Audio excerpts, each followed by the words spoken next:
What's going on, family? Yeah.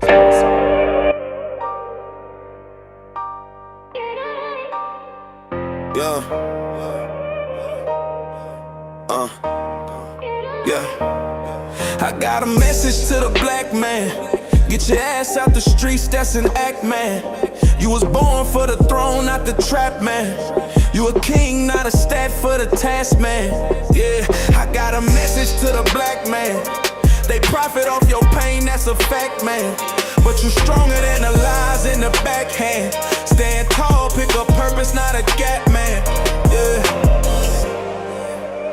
Raised in the jungle where the sirens sing. But you more than a fight or a diamond ring. More than a jersey, more than a chain. You a builder of nations, let them feel your flame. See, they feed you a script and say action. But this ain't no movie, this a faction. Real lives on the line for the caption. While your soul crying out for some traction. Don't confuse survival with success. Don't confuse fast money with being blessed. Cause those who win from the trap way less. Most dead in the grave or in that cell full of stress. I got a message to the black man. Get your ass out the streets, that's an act, man. You was born for the throne, not the trap, man. You a king, not a stat for the task, man. Yeah. I got a message to the black man. They profit off your pain, that's a fact, man. But you stronger than the lies in the backhand. Stand tall, pick a purpose, not a gap, man. Brother Ben X taught me how to move right. Build assets in the dark, be the new light. From a post to a post, now we posting wins. Used to post on corners, now we posting ends.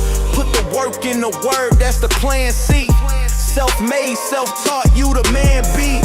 Nation rise when the man be all he can be. I'ma push till I die, don't mind if you can't stand me. Turn the pain to a platform, the block to a brand, the struggle to a system they can't understand. Come together, stop the beef. One sound like a band. When you bring the gifts together, we can make 100 grand. Pick the book up, put the blunt down. You a king, not a runner, put the gun down. They scared of your mind when it's sharp like a blade. That's why they push the trap, not the books or the trade, yeah. I got a message to the black man. Get your ass out the streets, that's an act, man. You was born for the throne, not the trap, man.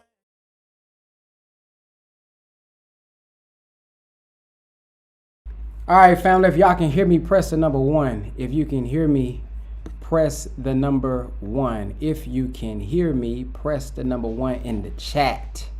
What's going on, family? It is your brother Ben X. Let me start right, man. In the name of Allah, the beneficent, the merciful, I bear witness there is no God but Allah, and Muhammad is his messenger. I would like to greet all of you tuned in live, and those of you who are going to tune in later with the greeting words of peace.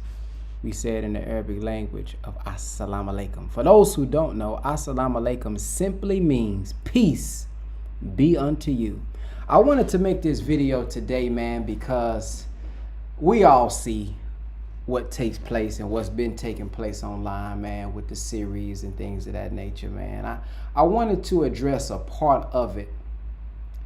And it's not personal, but as I was watching it, this point came up. And it's a point that has came up for I don't know how many decades. And although the minister has explained it, although there are videos out there, it's either purposely being misunderstood, purposely being misconstrued, or there is truly a ignorance or misunderstanding of this part or aspect of the teachings. Now, the reason I wanted to address this because coming into the nation myself, this is something that I needed to get, some understanding of. And I'm going to tell you why. I grew up playing basketball. All my coaches wasn't white. I wasn't black. I had some white basketball coaches who I think was some pretty cool guys. That's coach. Coach look out for you. Pretty good coach. Support you outside of basketball. You got some teachers that's white. So coming into this, it's like, man, okay, I'm trying to get an understanding of this. However, what I have discovered, and this is in anything that I say today is Brother Ben X speaking. I don't speak on behalf of the Nation of Islam. I am not the minister. I'm not some top rank. This is just Brother Ben X giving my insight and my interpretation. So what I've learned is that there is those who take the teachings on face value and don't plumb the depths of what the Honorable Elijah Muhammad was doing at the time. I heard that even the Honorable Elijah Muhammad told the minister, don't use the word devil, use the word slave master's children. I want you to teach the meaning. See, I gave, the history, but I want you to teach the meaning of what I'm giving them. So the minister, this is why I love the book called Closing the Gap. This is Brother Ben X speaking. My favorite book is not Message to the Black Man personally. My favorite book personally is Closing the Gap, because for me, the minister takes the teachings and he goes deeper into the meaning of the teaching and what's meant by it. Example, I'm going to deal with today in this broadcast, why does Muhammad or any Muslim murder the devil? We all have heard that lesson, right? Now, when you are immature, this is how we do the math. And again, I am not blaming you for it because it logically can make sense. Well, he taught that the white man is the devil and the black man is God. If he's saying bring the head of 4 devils, he's teaching us to go shoot and kill or chop off the head of 4 white men. That ain't even what that means. That's not what that means. However, there have possibly, and I think back in the day, it really did happen. You can take that teaching and think you're following right, but you're looking at it from a surface level understanding. So when you see the minister, I can understand if you haven't been studied. Why you say, well, the teachings say the white man is the devil. Why is he sitting with Father Flager? Why is he sitting with a white man? I thought the white man was the devil. Well, if he said that the white man was the devil, why is he learning or getting this information from Scientology? What about L. Ron Hubbard? That is a white man. Oh man, I get it. I can understand why you would come up with that. Now again, it is my belief that there are some who do understand. It is some that do understand, but it's popular to go with the move of, well, they say the white man is the devil, so you shouldn't learn from here. Well, I think we all can agree that there is no red man with a pitchfork with horns under the ground that's finna do us worse than the Caucasian has done us. Now, I don't know nobody, whether if you are Moor, Hebrew Israelite, Christian, Jehovah Witness, that can disagree with that. And if you know, I'm telling you to comment. If you know another kind that has treated us worse than the Caucasian, then present it. Present who it is. Now, do we kill each other? Yeah, of course we do. It's bad. Do we rape each other? Yeah, we do. But when we look at who has done it on a mass scale, who is top of the top, God says do this, this people say do it. God says do this, this person creates a system that makes evil first seeming. I think we all can agree who would be in that position. Now, first, let me start off like this here. First, I want to offer guidance, not from me, but guidance from the Honorable Minister Louis Farrakhan around what we see taking place on social media. Let me start here. I want to start with this. The minister says, and so to all of members of the Nation of Islam, be careful how you handle the people. Some may be angry Some disbelieve. Some are joyous. But you must always maintain the character of a Muslim. And that character is given to us by Allah through Prophet Muhammad. Peace be upon him in the Holy Quran, who says, call to the way of your Lord in the best voice and with justice, and argue with them in the best manner. Let me stop right there. I know we be mad as hell, man. Oh, man, I feel like this. I feel like they antagonizing us, man. I feel like they coming after us. Hey. We ain't gotta, we have to maintain our discipline. See, the Honorable Elijah Muhammad said this here. You ain't got to condemn a dirty glass. Just put a clean one next to us. Just put a clean one next to it. Leave it to others to say, I'm finna pull up on a nigga, man. Leave it to others that threat. Leave it to others that want to go to violence. Leave it to others who want to go extreme. Let us remain disciplined. That, in fact, that proves the teachings when we can hold and maintain our sanity in the midst of things that we may be displeased with on social media. It's all good. Hey, let's rest in this. In the Quran, it talks about, hey man, your mission is to deliver a clear message. I can't make you believe nothing. I can't make you believe, but my job is to deliver a clear message, and my goal today is to deliver a clear message around this topic.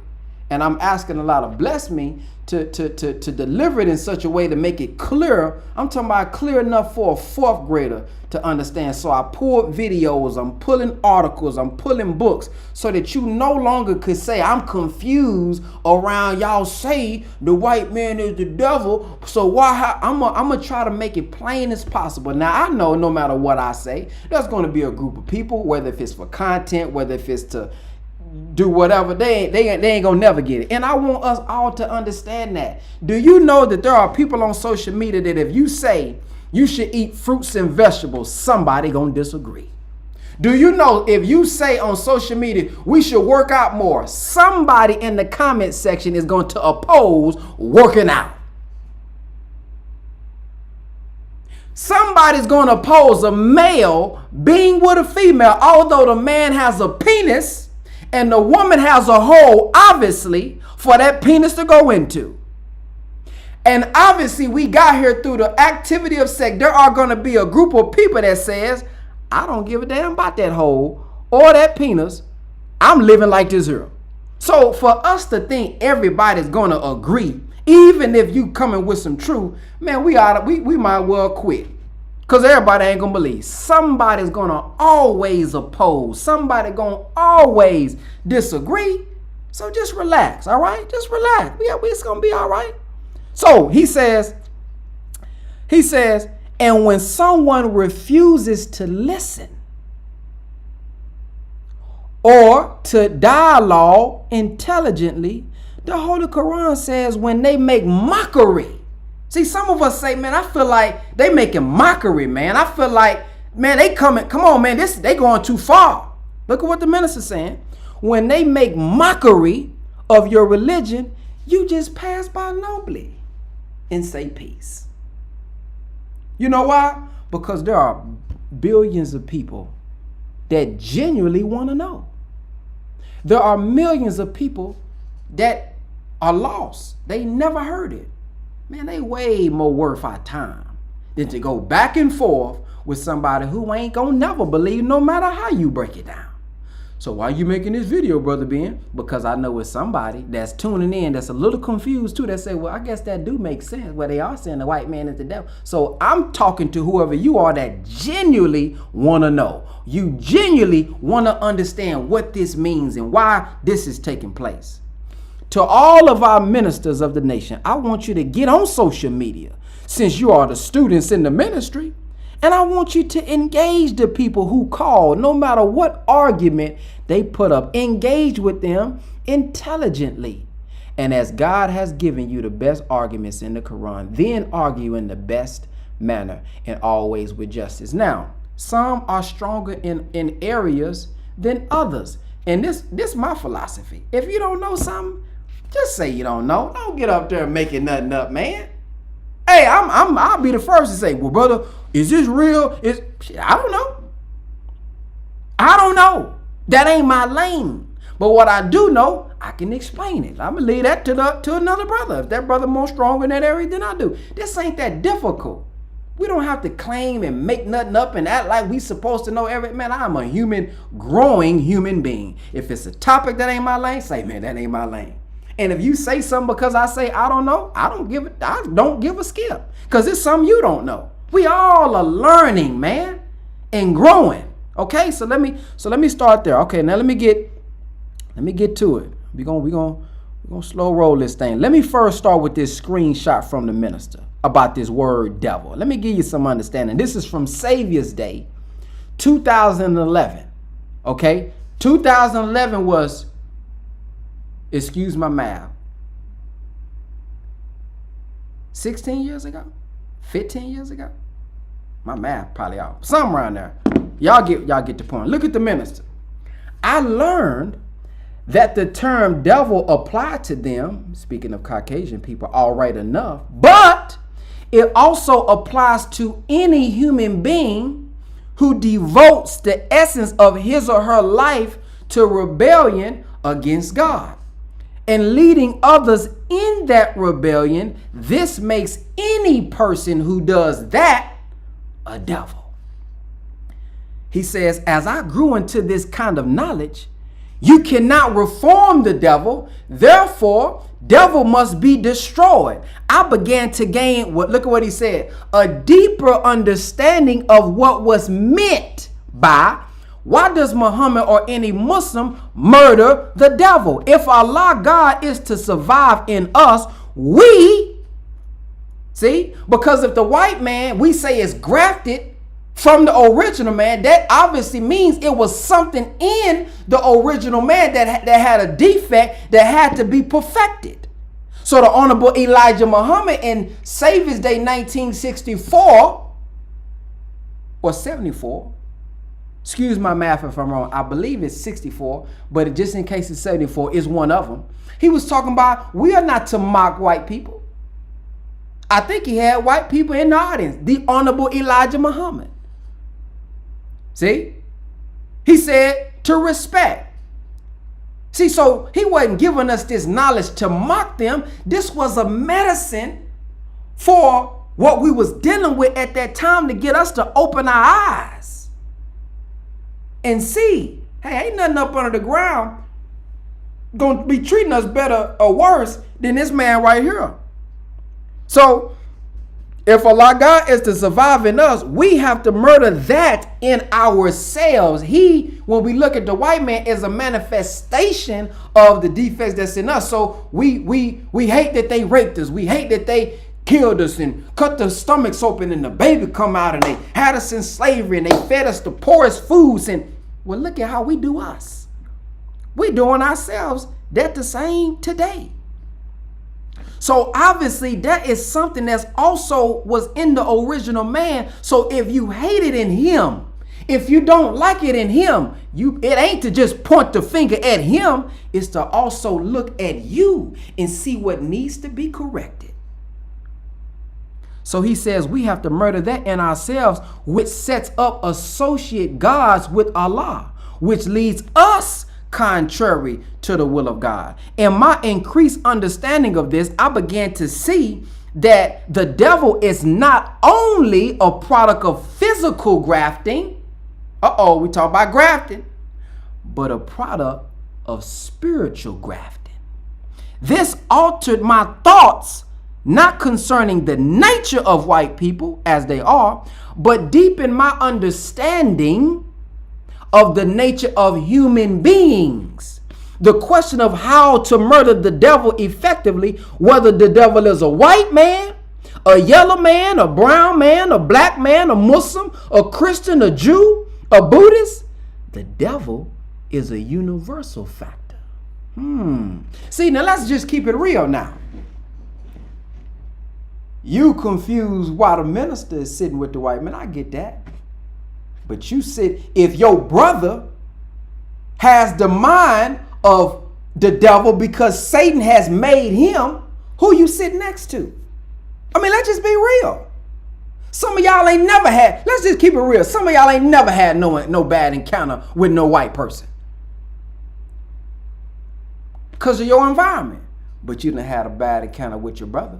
Now, your brother or sister was acting other than himself, aka devil. But it wasn't his original mind.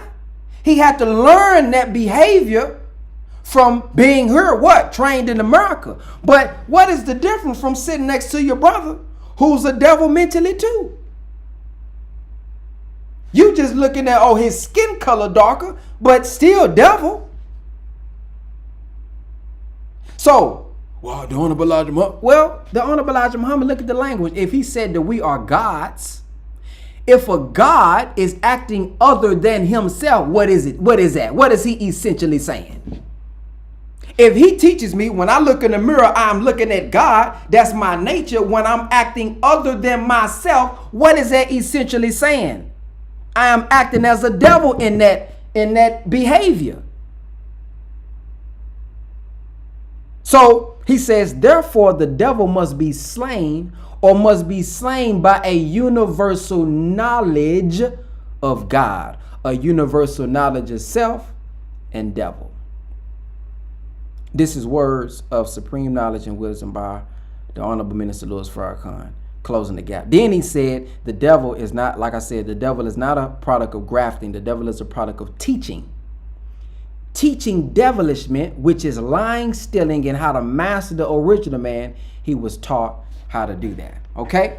Now, that's I just want to let y'all see that. Hopefully that gives you a understanding, a deeper understanding of the meaning of devil. Now let's go into a video of the minister explaining this. Now, this is years ago. The minister been teaching this for decades. We act like something is new now. We act like, oh, I can't believe. This happened in 2010. He been talking about this for decades. The understanding of devil. But for content, you know. But for shock value, it's unbelievable. But you sending your children. You sending your children to high school, public school. You agree that the white man is evil. See, you can't disagree now. You can lead a nation. We can be in this organization. I ain't in the, I don't believe that. But you also believe, I ain't never heard nobody come over here and disagree that when it comes to who's been the most evil and who's been the most wicked and has systematized it, we don't disagree there. But you send your children there. Your nephew going there. See? What's the difference? You send them there to learn. We still eating from them. So let's look at this. I want to pull this out, this video right here. Because we be pretending like we just don't get. I'm just so shocked. I don't understand. Man, stop playing. Y'all, we be playing them game. We be playing them game. It's good content though. I mean, I got to give it up. It do be good content. Okay, here we go. Listen to the minister was asked about devil decades ago. This back when it damn near wasn't no color on the video. Look at this. It does not make any difference, sir, what people think of Elijah Muhammad. History and time will be the best judge of that man and his word. Let me take you to another one then. Because in the Quran it says that all religions, all people of all faiths should work together. That doesn't quite ascribe what Muhammad Farrakhan is saying. The Quran, let me say the Quran does not use those words. No, but that's the spirit of it. And let me point out one other thing. We have a mutual friend, or we had a mutual friend in Malcolm X, the late Malcolm X. He went to Mecca. He made the mission to Mecca. Have you been to Mecca? Yes, I have. And there he saw how whites and browns and blacks all got together, lived in harmony. When he came back, he appeared on my show, and he said that gave him a new revelation. And he could not believe in Elijah Muhammad's philosophy that the white man was a devil. You have not changed very far from Elijah Muhammad's philosophy that the white man is the cause of all our trouble, the devil, so to speak. But Malcolm X, who was really responsible for your being a member of the Nation of Islam, is he not? Was he not, brother? In one sense, yes, in another And he sense, came no. back and he had a complete different feeling about the Muslim religion. Okay, let me say this, Yeah. Mr. Kopsanet, that the Quran teaches that all men who believe in God and carry into practice the principle of God are brothers, I believe the same. When Malcolm went to Mecca and saw black, brown, red, yellow, and white working together as brothers in Islam, that is a reality. We recognize that reality, that a white Muslim is our brother in the faith, as he accepts us as blacks in the faith. Now, Elijah Muhammad, when he mentioned the word devil, you have to admit, sir, that the word devil only means a wicked person of an unrighteous character. And with the condition that the world is in today, the nations against each other, people against each other, the pollution, the destruction of human life, that a devil is very present in the world. The Quran and the Bible teach that the devil is necessarily an idea that is opposed to the idea of God, and when people give themselves over to that idea, they become manifested as devils in the flesh, and the Quran bears witness to that. But in that's its not what admonition. Elijah Muhammad said. He said the white man is the devil, as if there were Well- no black devils or yellow devils or brown devils. At that time in our development, sir, our relationship with white people, as you know, in the history of black suffering in America at the hands of white people, was such that Elijah Muhammad wanted to present white people with the mirror of their own actions.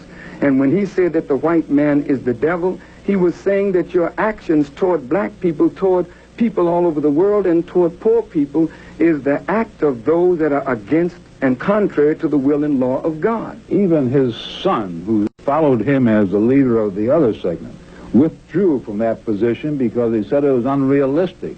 Wallace Muhammad, who leads the American mission, Muslim mission, which supposedly is larger than your group, although both Muslims, withdrew from that position that the white man is the devil. He encouraged whites to join hands with him. He encouraged whites to even join the organization if they so chose to join his religion. And he takes a completely different philosophy than you do about The Honorable And Elijah he withdrew Muhammad, from his father's philosophy. the Honorable Elijah Muhammad himself, in his last message to us, told us that he did not raise us up to be mockers of any people, white people in particular. He did not want us to use that term devil. As you understand that as light vanishes darkness and truth vanishes falsehood, the presence of God negates the presence of the devil. What I'm advocating today is that God is present. And I am teaching a teaching that resurrects the power and the spirit of black people to do for themselves. And when we come into that kind of power, we don't have to be concerned with devil. We remove essence of devil by destroying the idea upon which devil How is could the constructed. Honorable Elijah Muhammad maintain that when he said white men are devils? That's what he was known for. But let's proceed from Of there, course, because but the you have actions done. of white people bore witness that you were contrary to the laws and Well, you will of can't God. sweep that clean and say all white men are devils, or But you can the say all black history- men are devils, or I all... understand.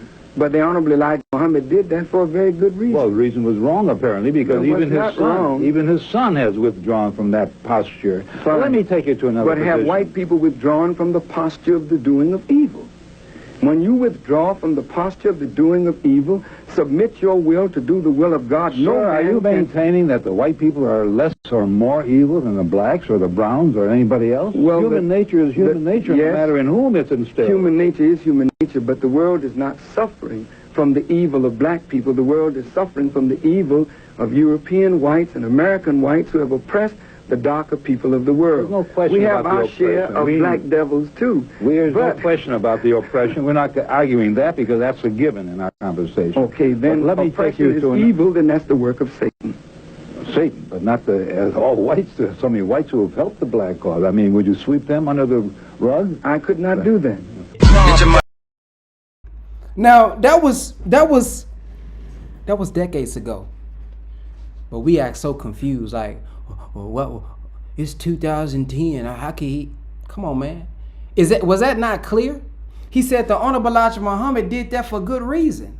See, at this time, we're looking at the white man as God. This is at a time when we don't know, we may have knew about it, but majority of black homes don't know nothing about Caesar Borgia, whatever, however you say it. We got white Jesus on the wall. Hell, it's some people today, when you say white, they go like this. They scared to say white today in 2026. It's some people, you will say black folks all day, but you whisper white folks. Like, what are you scared of? So the Honorable Elijah Muhammad is breaking something up in the mind, the inferior complex that you have. So he flat out, the white man is the devil.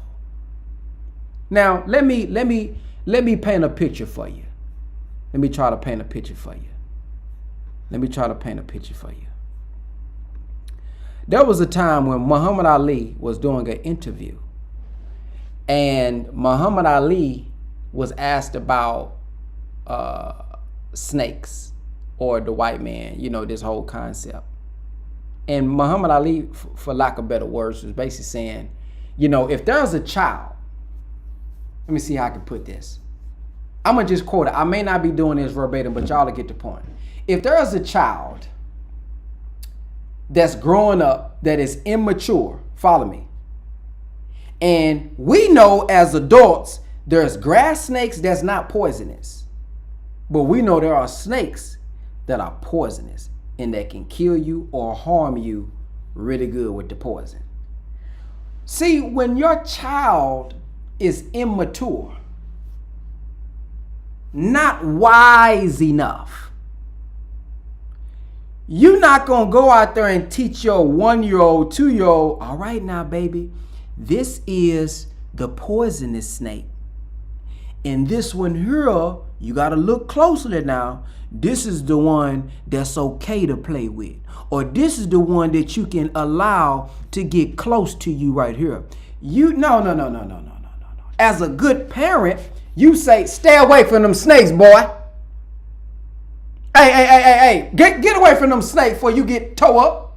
Now, you ain't went over there and investigated which one was the right snake, and you just see a snake and say, boy, stay away from them snakes. Why? Because you have a level of understanding that your son and your daughter in immaturity not going to know and not wise enough to know which one is which right now. So he ain't got no time to be deciphering which one is which. Stay away from all of them. All of them bad right now. I believe this is the concept and understanding and the method that the Honorable Elijah Muhammad is using in such a time where we talking about just coming out of slavery. Some are still being lynched. Some are still being stalked. Some are still dealing with the injustice. So he's doing the broad scope, but we also have in the book, Our Savior Has Arrived, where the Honorable Elijah Muhammad teaches us that there are white Muslims that are our brothers in faith. Now we got to go down deeper. What is a Muslim? Because I heard because see, you may say, well, Father Flynn, there ain't no Muslim, there ain't in the mind, you Catholic Church. You remember what the Catholic Church did to? Lord have mercy. So the minister one time was teaching in a church one time, and somebody said, well, the Quran says that Allah would not accept anything besides Islam. Good question that he asked the minister. He says, so when you go into these churches, why don't you tell them that they have to come join Islam? Wow. That's something, ain't it? I mean, that's a hell of a question. Good question, because the Quran does say that. So the minister, in his wisdom, he says, well, when I go into the church, I am a scientist. Matter of fact, it ain't going to be good. I wouldn't even do it no justice. Let me try to find it for us, family. I want y'all to hear this directly from the minister himself. It's at the end of Secret to Relationships, something. I want y'all to hear it yourself. Let me see if I can find it for y'all. Yeah, let me see if I can find it for y'all. Hold on. Your children, and your children got a sick bone that he should live. Because this work is so big. Joshua trained snakes. Hold on. So there's no... It's some. Hey, man. I want y'all to hear it yourself. Is it this one? Hold on. Give me a second. Here it is. I think they say right here. Don't worry about it. If you're doing it, don't worry about it. We're not doing it. Hang out with us. We myself. Put that coke down in your midst with a get so strong that you know is harmful to yourself. Strengthens your will out of the time to put them aside for you. I didn't smoke a cigarette after. This feels so guilty. Well, look. Well, that's right. And every one of you are righteous. I'm telling you. All them cats with the. That's what we learned. Don't. That's right. And that's all right. To our people today, not make them uncomfortable with where they are. Take them as you find them. Teach them as you find them. Don't try to make them think that there's something wrong with them. Jump on me. And I heard a brother, that's why white folks, I'm preaching to bring as my. How did he pray for the Muslim? To our people today. That's all. And if strengthen your will, it can come in. Use it by the grace of God. I'm preaching to bring. And the scripture that he brought.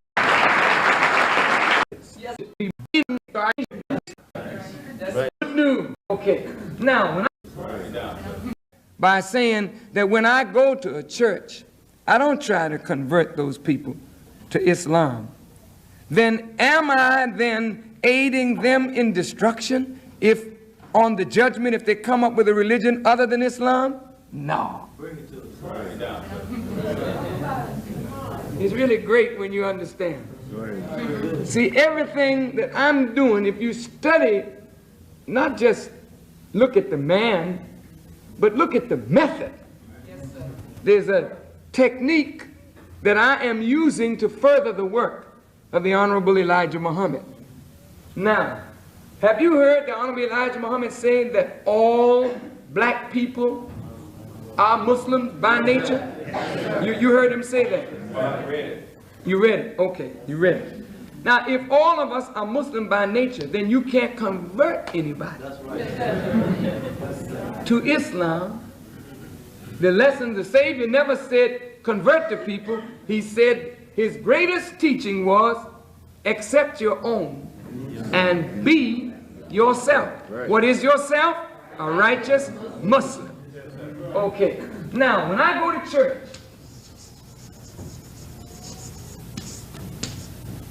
and I talk to Christian people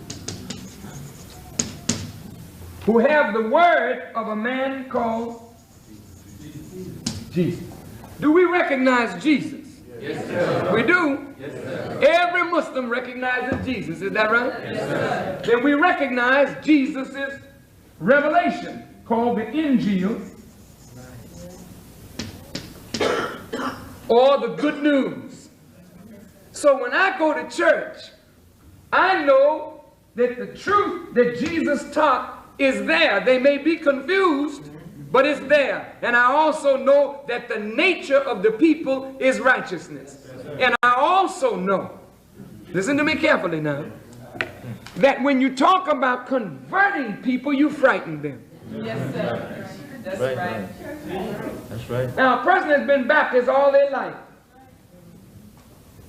How do you tell a Baptist that's been a Baptist 60 years, come on over, I'm going to make you a Muslim? Now just listen to what I'm saying. They say, Muslim, what is that?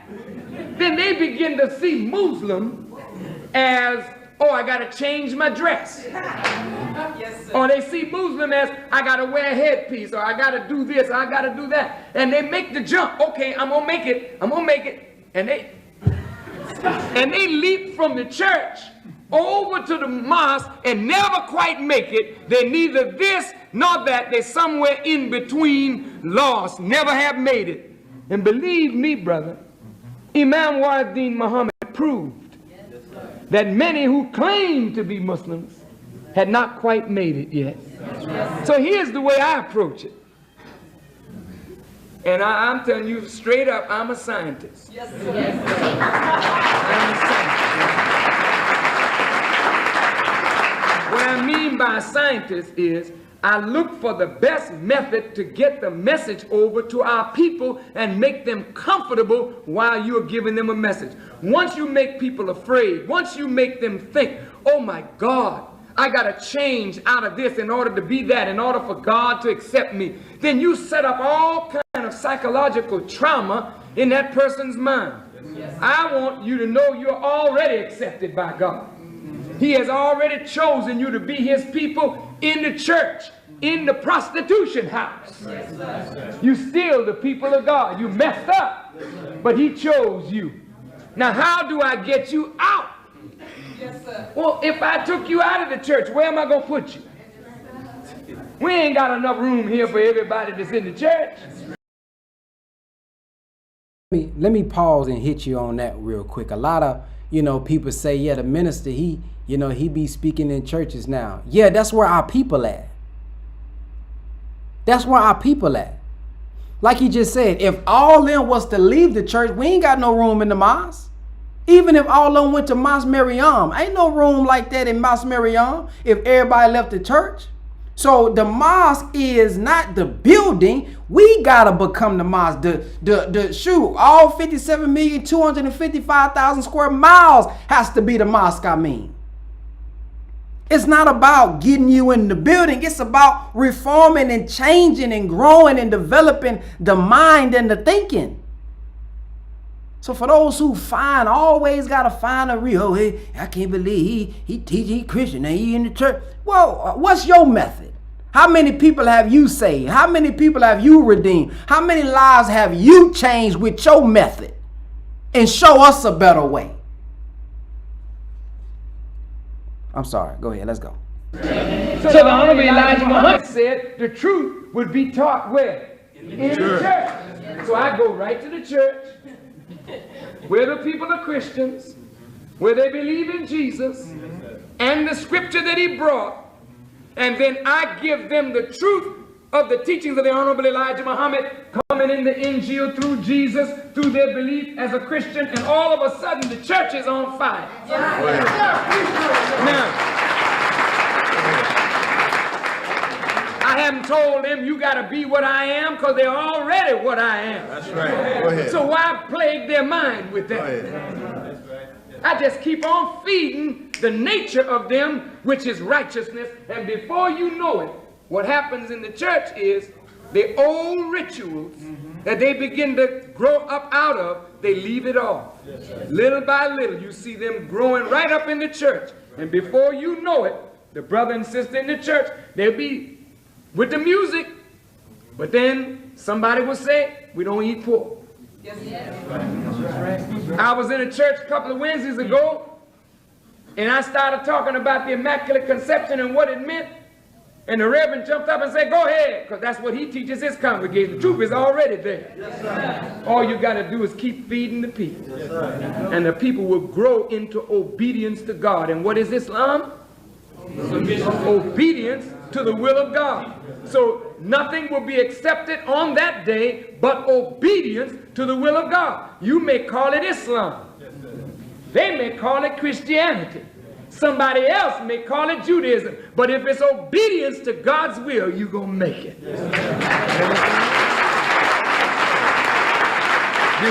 Thank you, brother. Beautiful teaching, man. Come on, man. That's beautiful teaching right there, boy. Ooh-wee. Ain't no teacher like the minister, man. So he broke it down and made that plain, I think.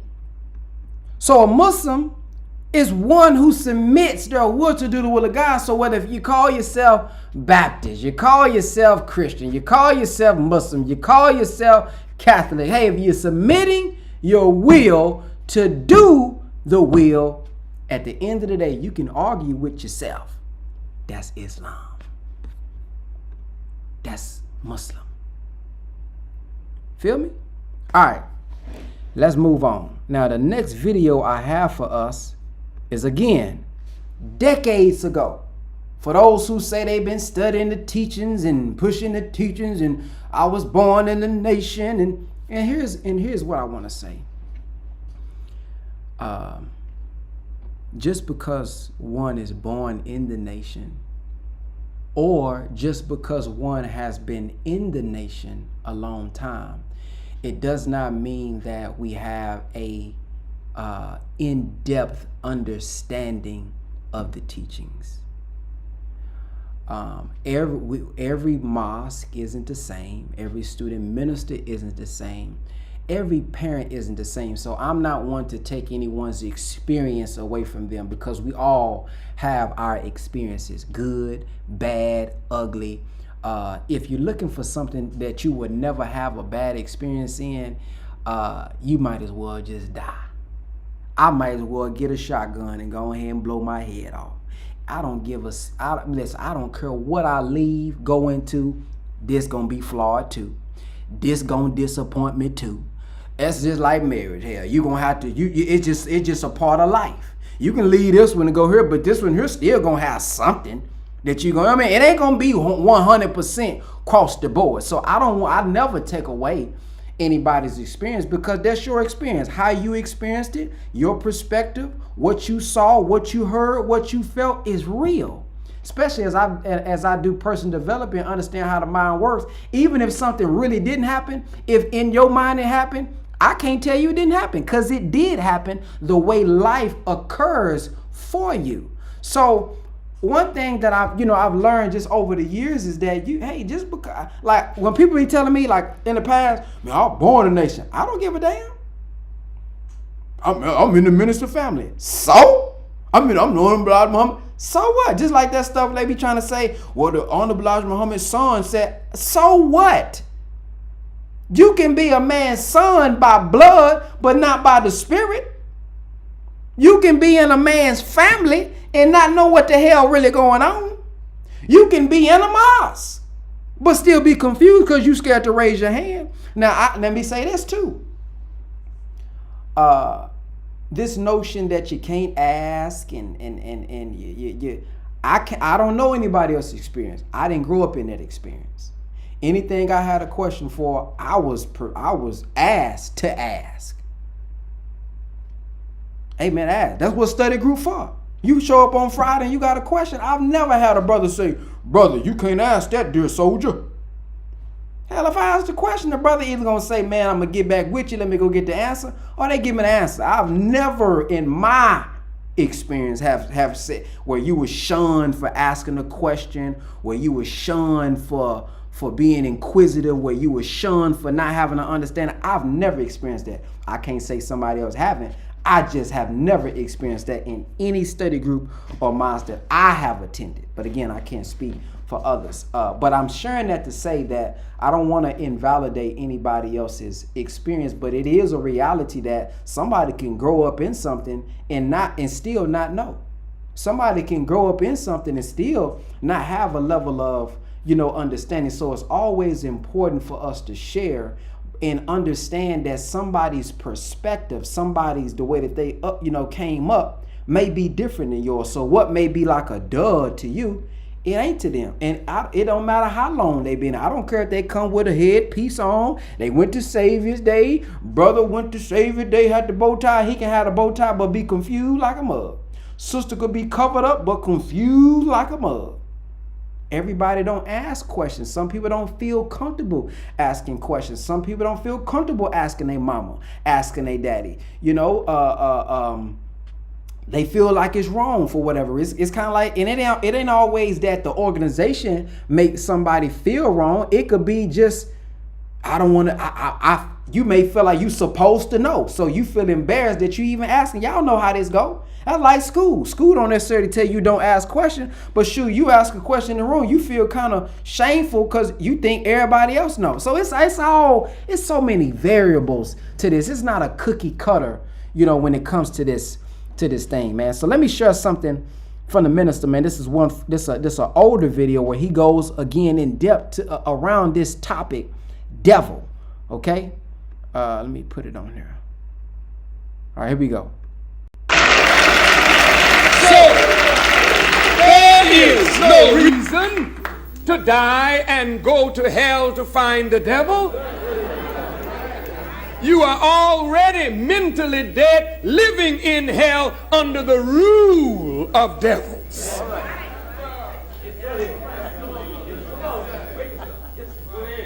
That's just plain and simple. The number one hell raiser, white folks. I'm not a hater, you just the devil. You mean all of us? Well, those few that want to do good are so ineffective in the promotion of good till God classifies all of you as that, and you have the burden of proof on yourself to prove that you are not. But you can't prove you're not a devil by us. But it's deeper than that. We have many white people on this earth who are Muslims. Evil, the Quran teaches, is a bad name after faith. You cannot refer to a Muslim as a devil. The two terms are contradictory. No white person who is a Muslim and is trying to live the life of a Muslim can be classified as a devil because he's not a mischief maker. A Muslim is a peacemaker. A Muslim is one who submits his will to do the will of God. And any people of any color that submit their will to do the will of God cannot and must not ever be referred to under that cheap name devil. Now again, the minister, this looks like the Final Call building.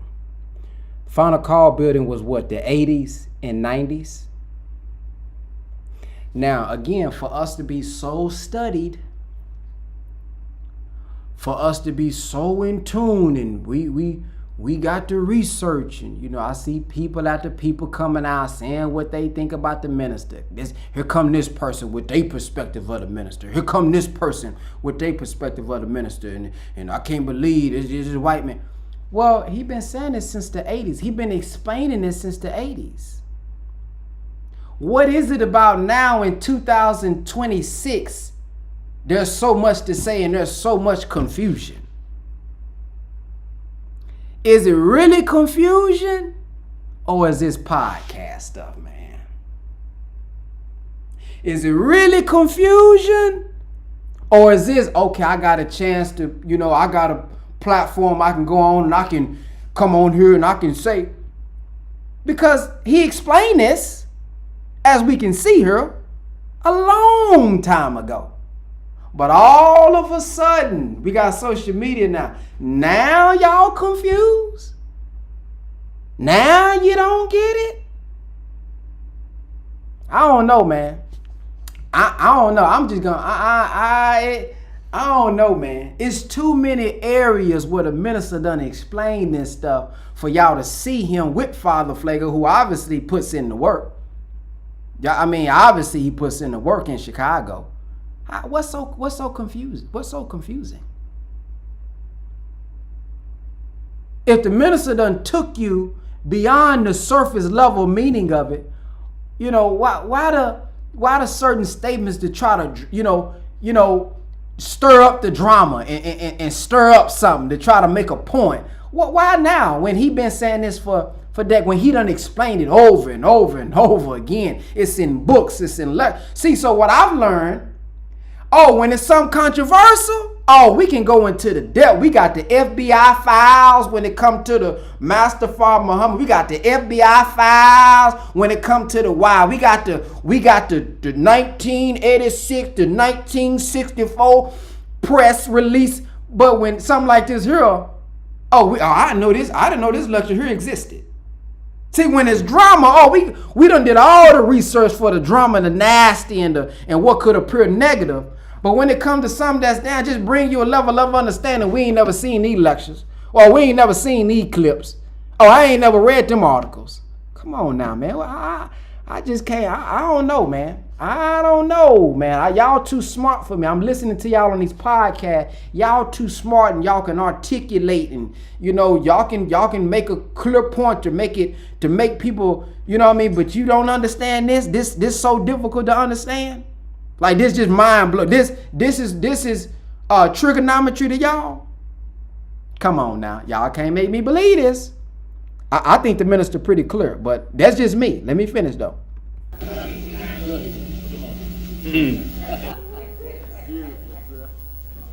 But the book of Revelation says, Babylon is fallen, is fallen. Why is Babylon fallen?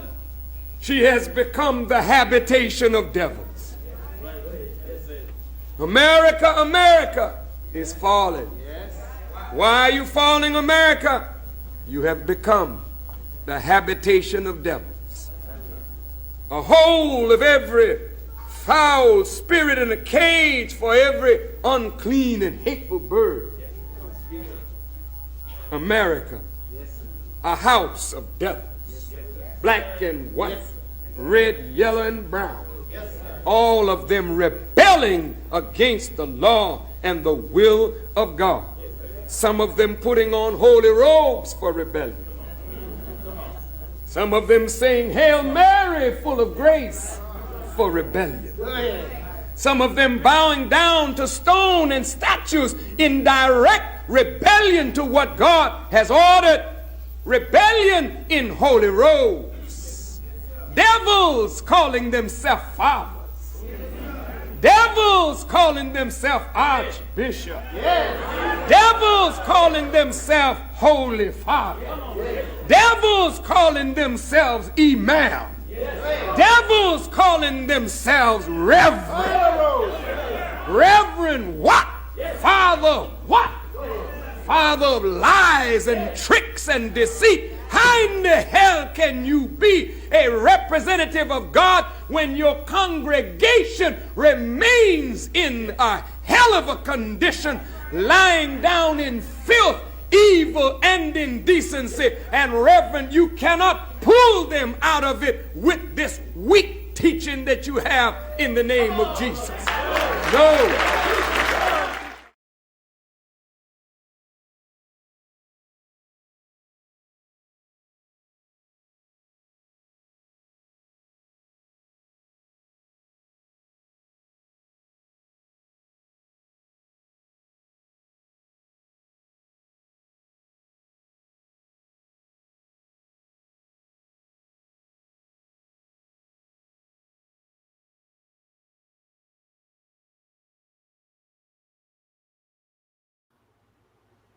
How did you feel about, you mentioned Father Flagrant.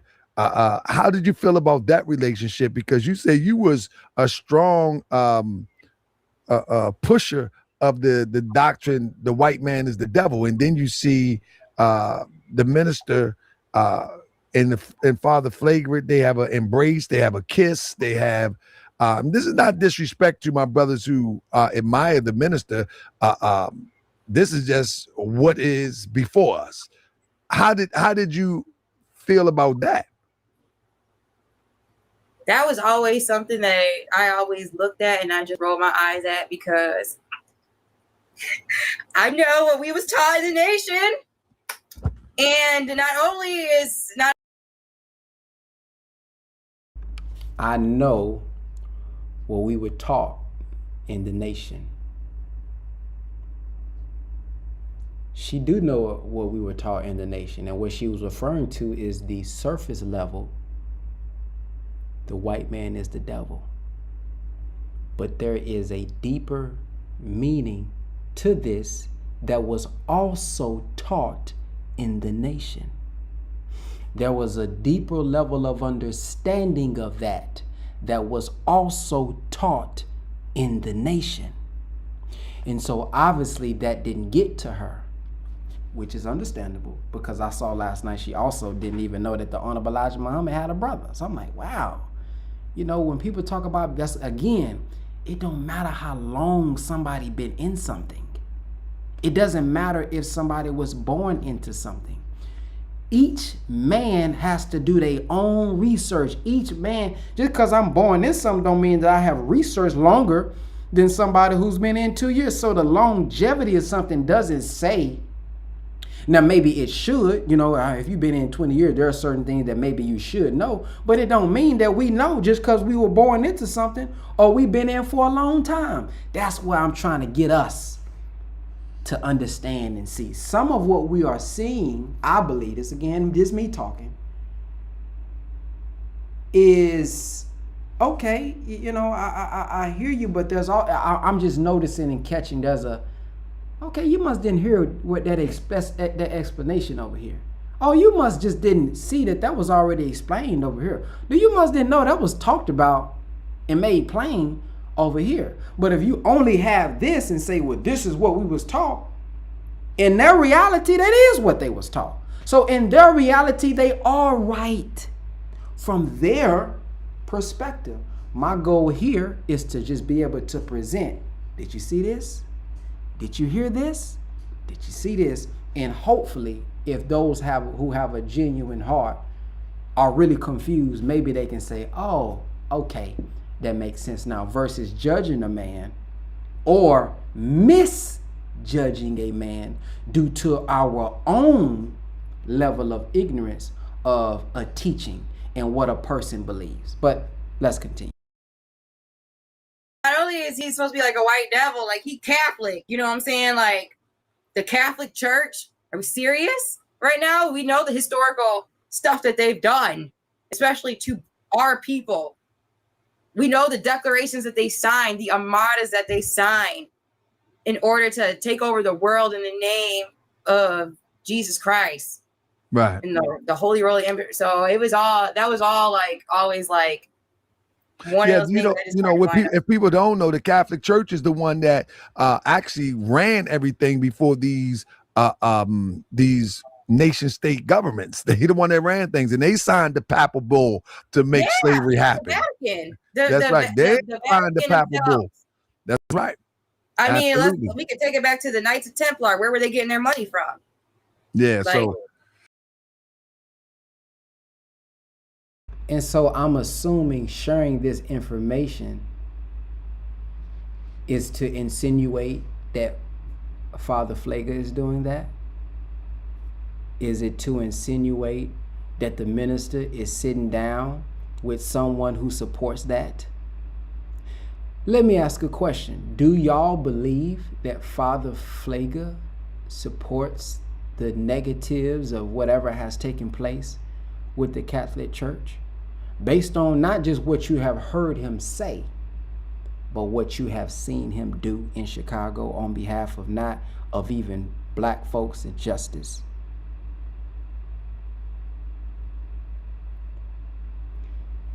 This is like when it's really a straw man argument. If I just get to the root of it, you're destroying. I don't even want to get into all that, but it's like when those say, you see the Muslims oversee what they did with Islam, and see in Islam what they did in the past with da-da-da-da, why y'all Muslim?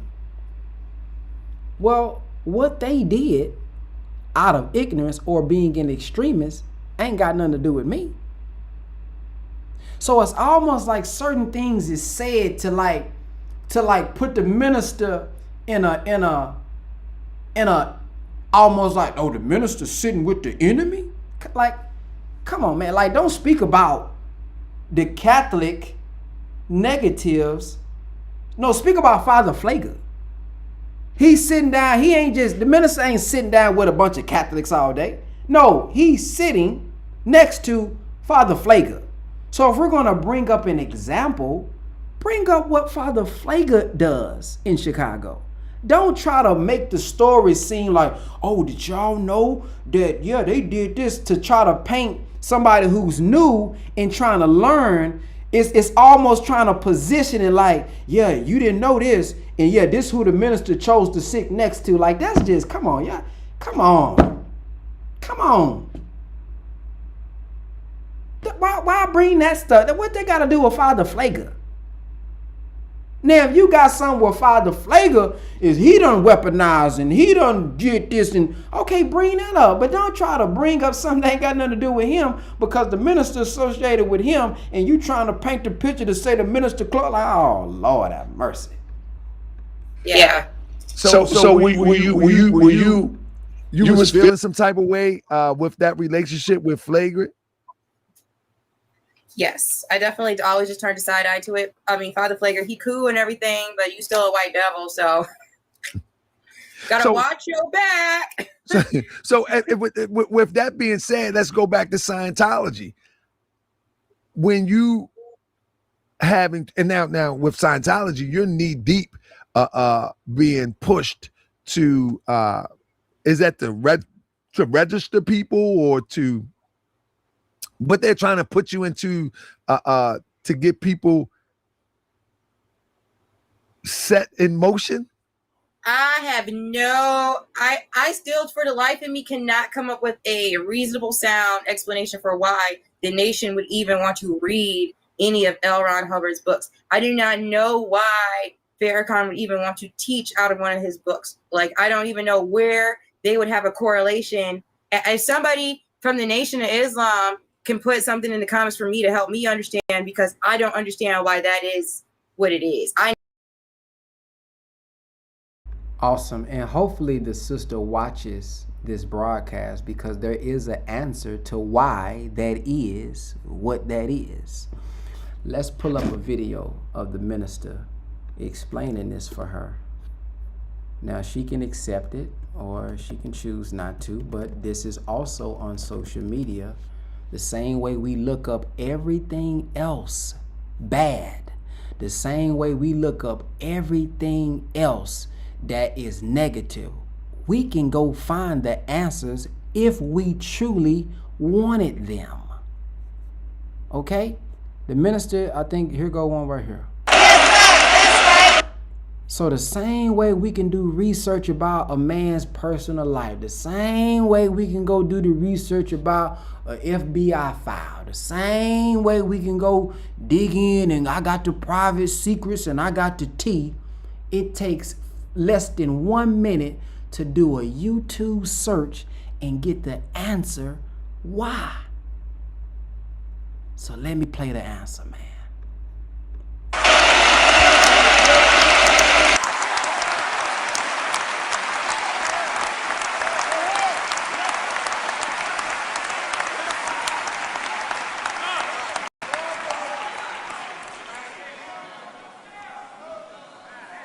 Now, I found something in the Church of Scientology where they developed a technique and a technology that is called auditing, where a person can be helped to pull things up in their minds that they may even deny presently that it exists in their lives.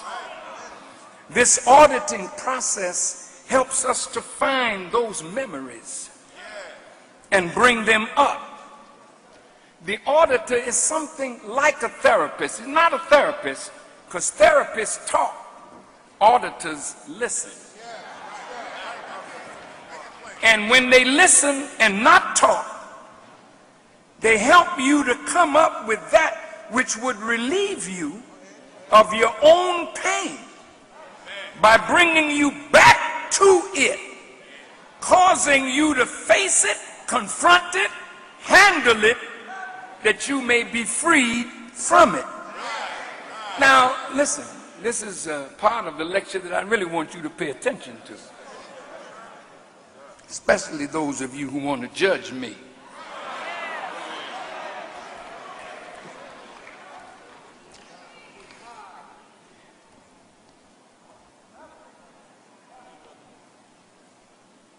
If you notice, sometimes in the church, and we have great pastors here, who when you preach, you see someone in the audience shout, "Oh!"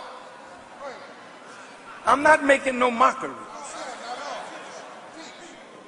What happened? You say, well, a person got the Holy Spirit. Yes. But also, the pastor touched something of existing pain. Let me share something that's on my heart, man. The minister making this decision to introduce us to a tool. Okay, first of all, it's a tool. Those who say that you with the Honorable Elijah Muhammad, but you ain't with the minister. AI is a tool. Did the black man originate it? Did the black man originate that laptop you using, which is a tool? Did the black man originate the current cell phone that you're holding, which is a tool? The clothes that you got on, everything that's in your house, was it made by an original man? Is the car you drive, which is a tool that helps you get from A to B, is that made by an original man? The job that you're on as a follower of the Honorable Elijah Muhammad, who don't follow the minister, the job that you're on, is it original man job? See? So don't hold the minister to a certain standard that you ain't holding yourself to. See, because I done already bust up the meaning of devil. So you can't say, well, he the one who said the white man. Well, I done gave you the understanding of what it really means. So you can't use that one because I know that's the rebuttal. Well, I'm only using that to him as a standard because that's what he said. Well, he also said X, Y, and Z and explain what it really means. You send your school, you send your children to the white man's school. He's in the system, he's learning. How is it that you can go get knowledge from a white man and you know how to extract what's useful, but not conform to the evil parts of him? Or you don't know what they do in private, but it's so shocking that the minister could find something from a white man. Is it not true that the Honorable Elijah Muhammad back then had the brothers reading how to win friends and influence people? Well, who is the author of how to win friends and influence people? If you go look at the Honorable Elijah Muhammad, the proper handling of the people, is basically stripped down how to win friends and influence people. The Honorable Elijah Muhammad not no dummy, man. It doesn't mean because someone is a devil that you can't learn nothing or there's nothing useful that they've developed. Just because we understand the nature don't mean that everything in the school is bad. You learn who taught you but how to read and write. You see, when you was in school, did you have all black teachers? Did you benefit anything from white folks? We're not dumb and stupid enough to understand what we looking at, but then be stupid enough to say that there's no value in what they've created. I use a cell phone every day. But this tool that wasn't made by a black man, I have used it to help millions of people all over the world. So to think because one has a understanding of one's nature that you can't accept what is good or truthful from one, that's not wisdom. If I'm walking across the street and a white man says, "Hey, boy, a car is coming," I'm not finna say, "I ain't finna listen to that devil. I'm finna get my butt out the damn street." Because this white man, I don't care if he's a white man, green man, I don't care if he is the devil himself. If he says something that's useful to me, it will be wise for my butt to listen.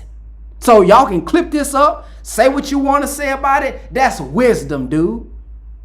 I don't care if it's a baby. If a baby gives me wisdom and it's the truth, I should listen to it. I don't care if I'm an adult. I don't care if I'm the father. I don't care if I'm the uncle. If a baby, a toddler, a 3-year-old say something that's the truth and that's useful, I better use it. So see, we play these games, man. But I can guarantee you, if you turn your camera off, get up off YouTube and we look at your life, there is several areas of your life where you have used wisdom from people outside of yourself, outside of the original man and woman. There is guidance, there is knowledge that you've learned from white folks that you use today that has been useful to you, that has been a tool for you. Does that mean that you agree with everything they do? Of course not.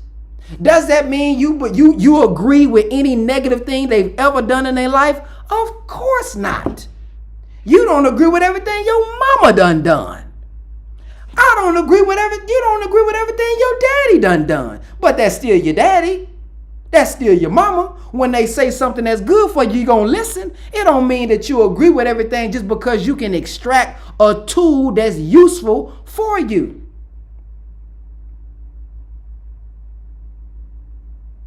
But again, I think we be playing with this stuff, man. I think the black man and woman more intelligent than this. I think y'all are great podcasters. I think y'all are excellent. Y'all know how to rile people up. Y'all know what to say for the algorithm. I think y'all smarter than y'all. Can't make me believe y'all don't get this here. Cause if I just don't believe it. Y'all who got licensing, who gave you license when you went to the licensing class? You know, whatever you do. When you went and got your RN license and all this, your certifications, was they all from black folks? Tell me they was all from the original man. Come on, man. But you use the knowledge that you got to go back to help your people. You use whatever was useful to go back for your community. But it don't mean you agree with they private lifestyle, they religion. Why come y'all don't never bring up the minister said, I didn't tell y'all to become Scientologists. How come y'all never quote that? Huh? Why y'all never quote that part? Why y'all don't never quote the part where he said, if I lost you, I never had you? Why y'all don't never quote them parts when he's speaking on the top? Why y'all never bring them receipts up? How come y'all can find everything else, but y'all can't find them pieces? See? That's what I be confused about. I get that y'all be confused. I get that, damn, it do make sense if y'all see the white men and devil. But why y'all can't never find the explanations nowhere? It's like y'all don't know where that is on the internet. But anything bad, oh, you can find that in a heartbeat.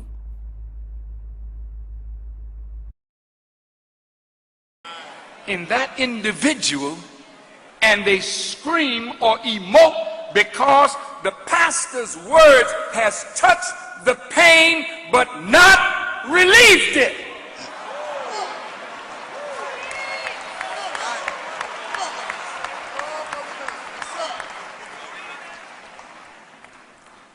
There are things in your life, and I'm talking to everybody in this audience, and all those of us who are sitting up in front of people.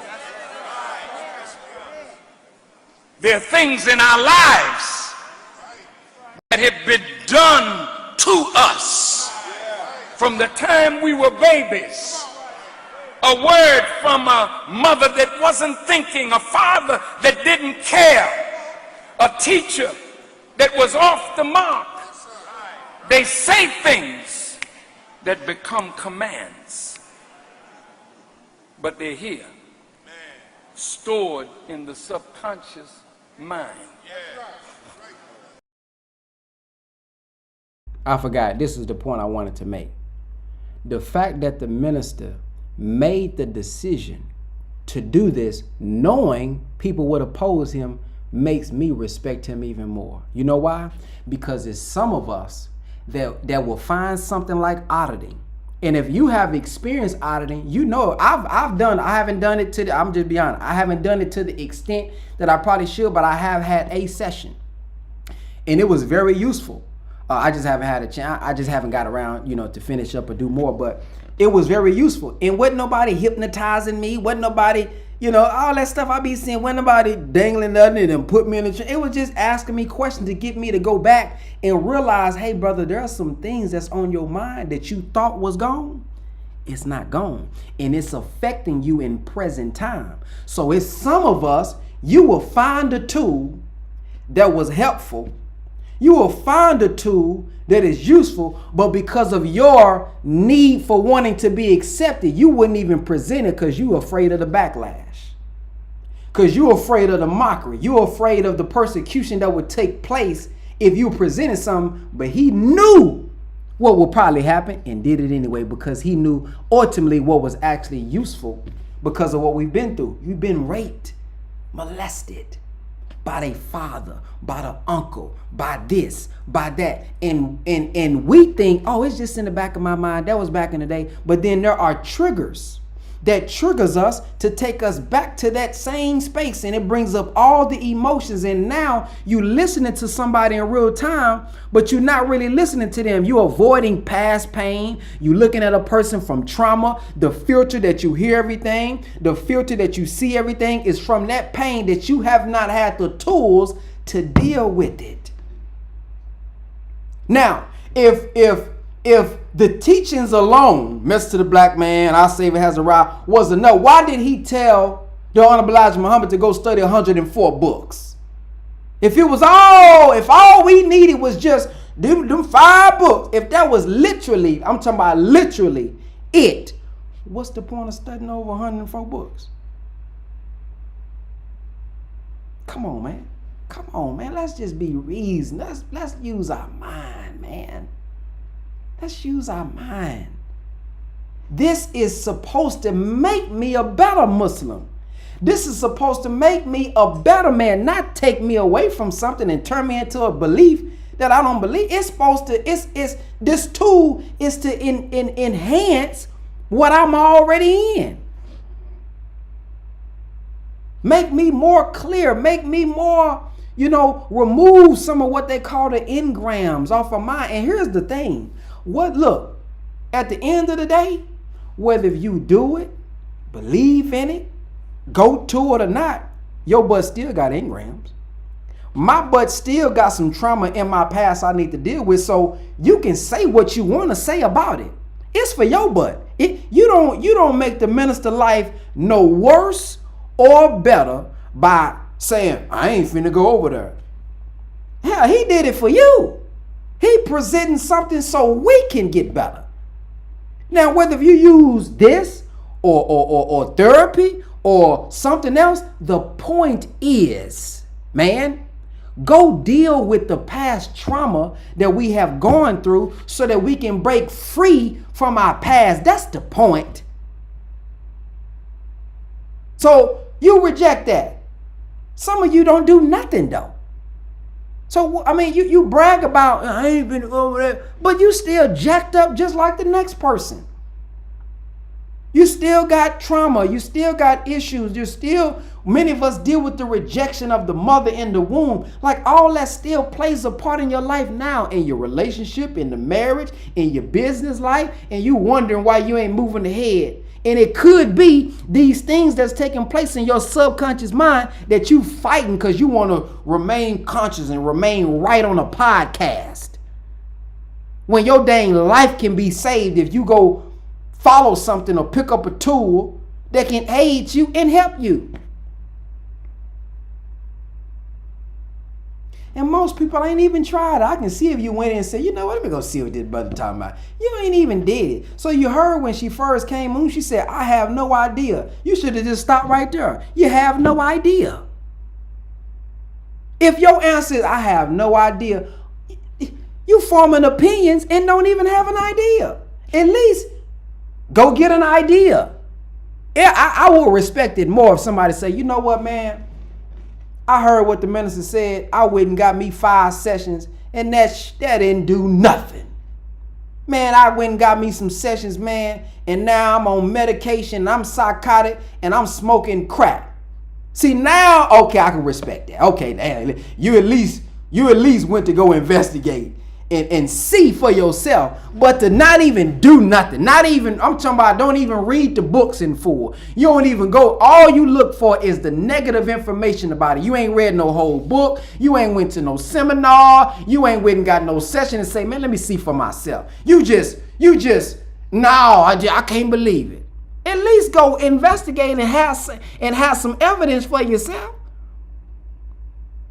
I would respect that a whole lot more than to just say, I don't know it, but then you forming all these negative opinions about it. Now, hey, people can have opinions. I'm not the opinion police. Do what you do. I'm just saying, man, at least go get you a session and see if it help you. And say, you know what? I was in a session for 3 hours, brother, and I went out worse than I came in. I completed a full course, brother. And going through this course, my marriage got worse. See, now we talking. You see, I went through this course about how to better communicate. And after I took this communication course, we ain't talked in 3 years. It made our communication worse. See, now you got some evidence. But to not even get a damn online course, man, for yourself. We just doing some power. We just doing some content, brother. All right, let's continue. There's a particular brother. He's a great teacher in the nation. But I notice some of us can't handle someone who challenges our authority. Everybody that challenges our authority, we see them as an enemy.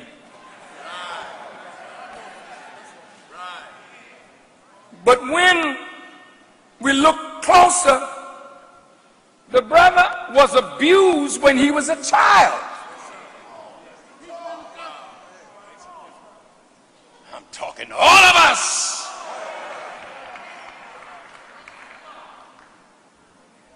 Boys and girls being abused, being raped when they were children. They think they got over it, but it's here. Bring them in an organization, put them in authority, and all of a sudden they got to prove macho. Always trying to say, I'm a real man. They are real men. But the abuse that they suffered, they have to be relieved of that in order to become the real man that they are born to be.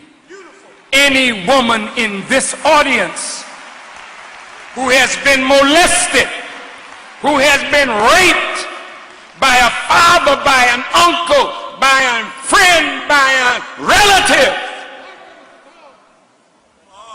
college don't free you.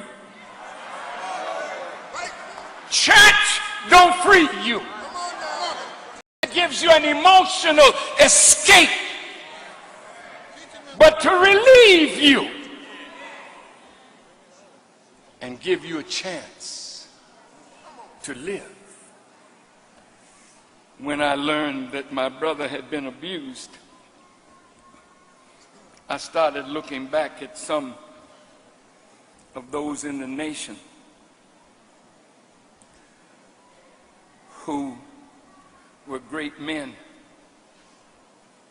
but always had to prove their manhood. And I started wondering what happened as they were growing up.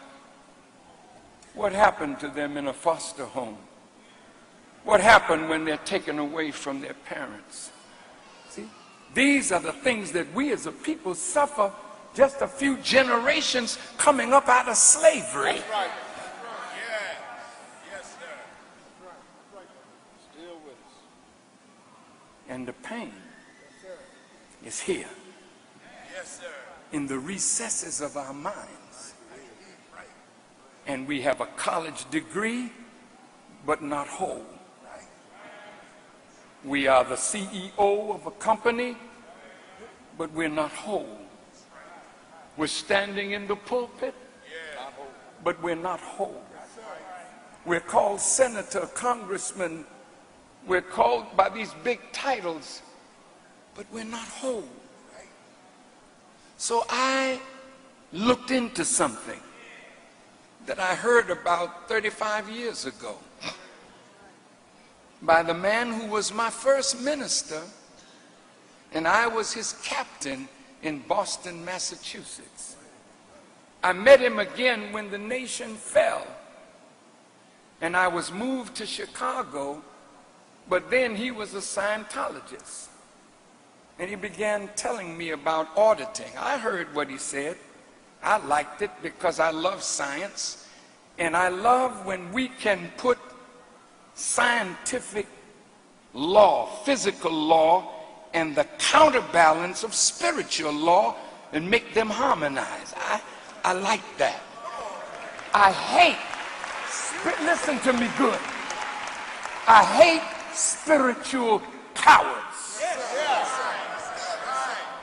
who don't want to look at things and who feel that because I have something great, I can improve what I have by finding something that will make me a better representative of what I represent.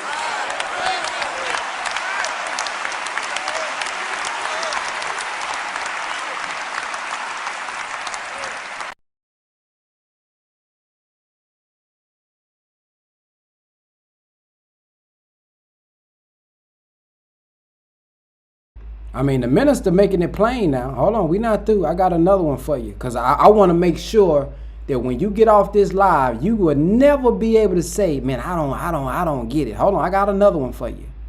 Hold on, here we go. It's all right. For attaching the nation to the Church of Scientology. I don't mind the criticism. I know that you don't understand. And as the Quran says, unfortunately, you are a people that dispute without knowledge.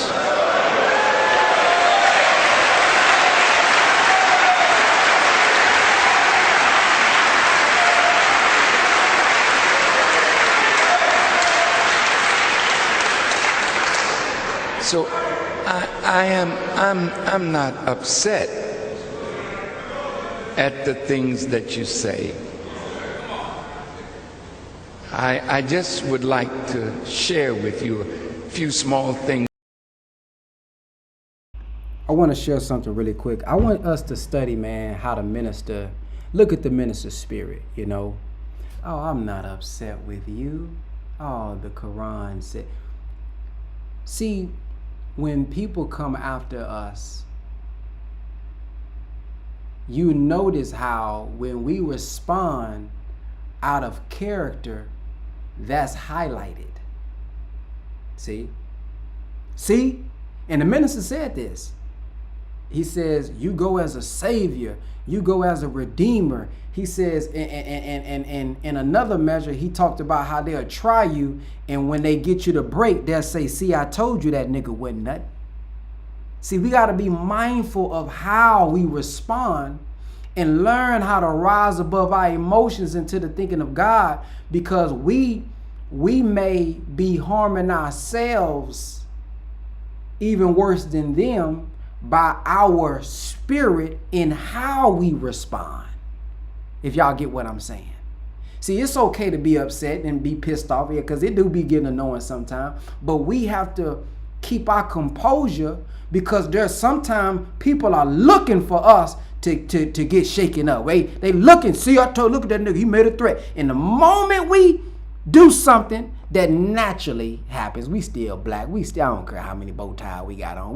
We still got a little nigga in us. Come on, let's be real now. The moment we let that nigga get out, that's what they screenshot. Boom! Blow it up. See? Told you. Look at him. I told you. So just be mindful, you know.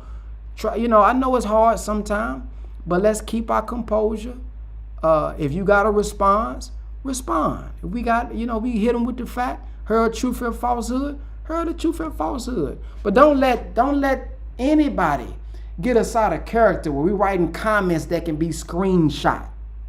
You see, we're writing DMs and messages that can be screenshot, and we end up hurting the minister in trying to defend more than their video. You know, so just keep it cool. Keep it cool. There will always be those who disagree. Have we forgot where it says struggle and enemies of the prophet is ordained? It's ordained. So ain't no getting away from this.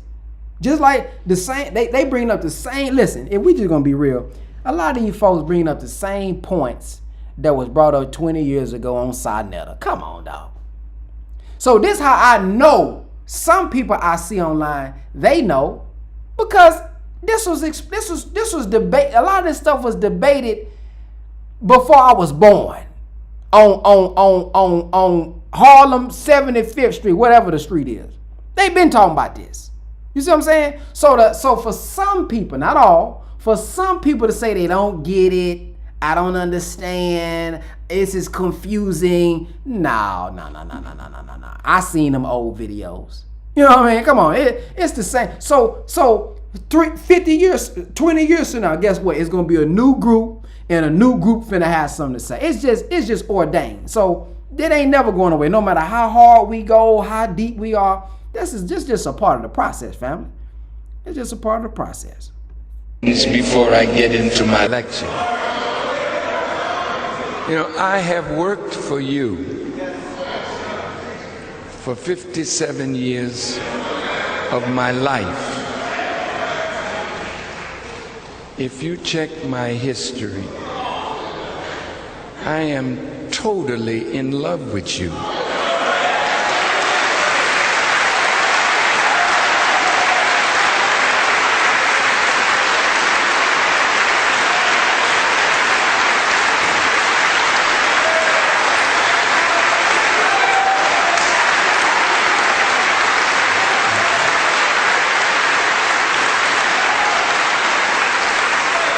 And it is really unconditional love.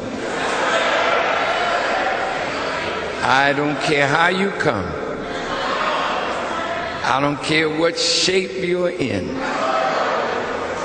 I don't care what fault you have or how far off the mark you may be. I am in love with you. Because I know you not from our evil, not from our wickedness, but I know you from the divine essence of your being. And it is that I am trying to awaken in you so that you can take your rightful place, not as the foot of the nations, but a people that God wants to bring from the bottom to the top and take the tail and make it the head, not for a day, not for a week, but for the rest of eternity. I thank Allah for you, and I thank Allah for His unmatched love for us.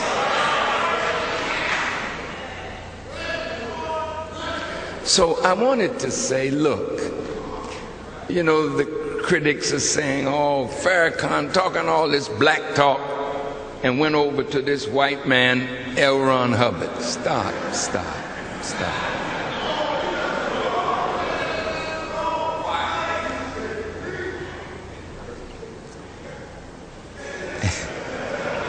If it weren't so silly, I am you. I haven't changed my religion. You know, all the prophets taught us to seek truth. From the cradle to the grave. He said, wherever knowledge is, you should seek to be a possessor of it.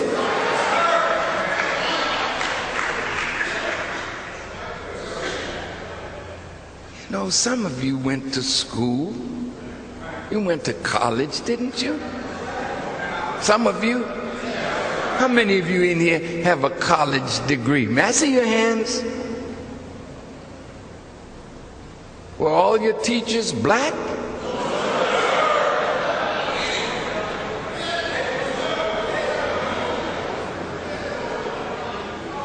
They weren't? You mean to tell me you sat in a class with a white professor and got you a degree?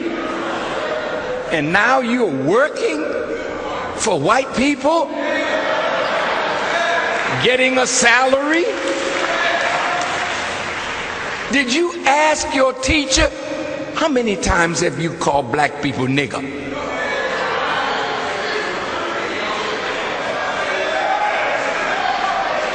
It didn't matter.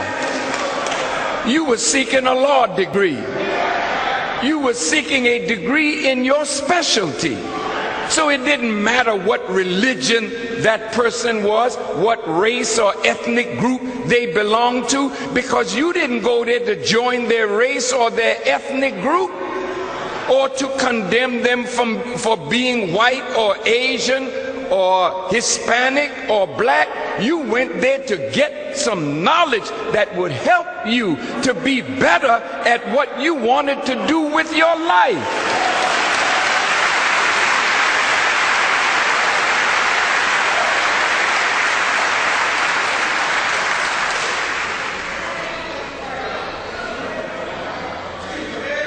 You know, I have been fighting cancer since 1999 or 98 when we discovered it, or 97, and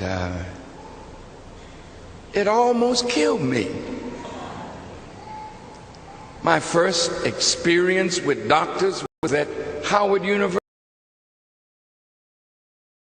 All right, so that's that on that. All right, let's go back here.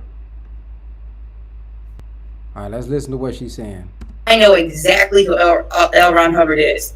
Like, don't play with me. History is my thing. Like, don't play with me. I'll go pull up the books right now. Okay, so that was a huge, the L. Ron Hubbard.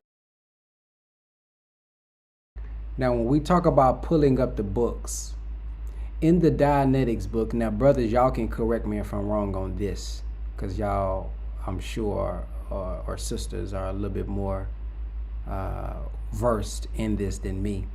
But I've read a little piece of it, a portion of it, and I believe in the beginning of the book, it says that this is wisdom from over 50,000 years of men, something like that. I may be wording this wrong, but do y'all know what I'm talking about? Where it says this wisdom is from men of 50,000, like something like that. I know I'm wording it wrong, but y'all know what I'm saying, over 50,000 years. Now, if the white man has only been here, according to the teachings, and even according to those who are, what is it called, anthropologists, you got those who have done the research, scientists, that says it goes back 6,000, a little over 6,000 years ago. So who were those that was here 50,000 years ago? If this is from learned men over 50,000 years, did they originate this? How could he originate this if it says from over 50 years ago and this race of people wasn't even here 50,000 years ago? So if we say we have read the books and we can go pull the books, don't it say that in the book? I don't know, just something to think about. I wish I had a copy so I can word it verbatim, but I know it say something. I know it say 50,000 years, and I know they weren't here 50,000 years ago. Father Flaga, Kim Kardashian, what you doing with these people, Farrakhan?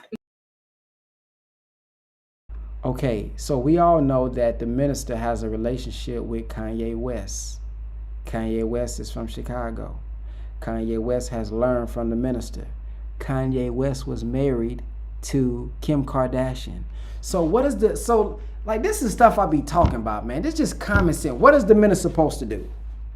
He go meets Kanye, okay? Kanye, who has influence over millions of our people.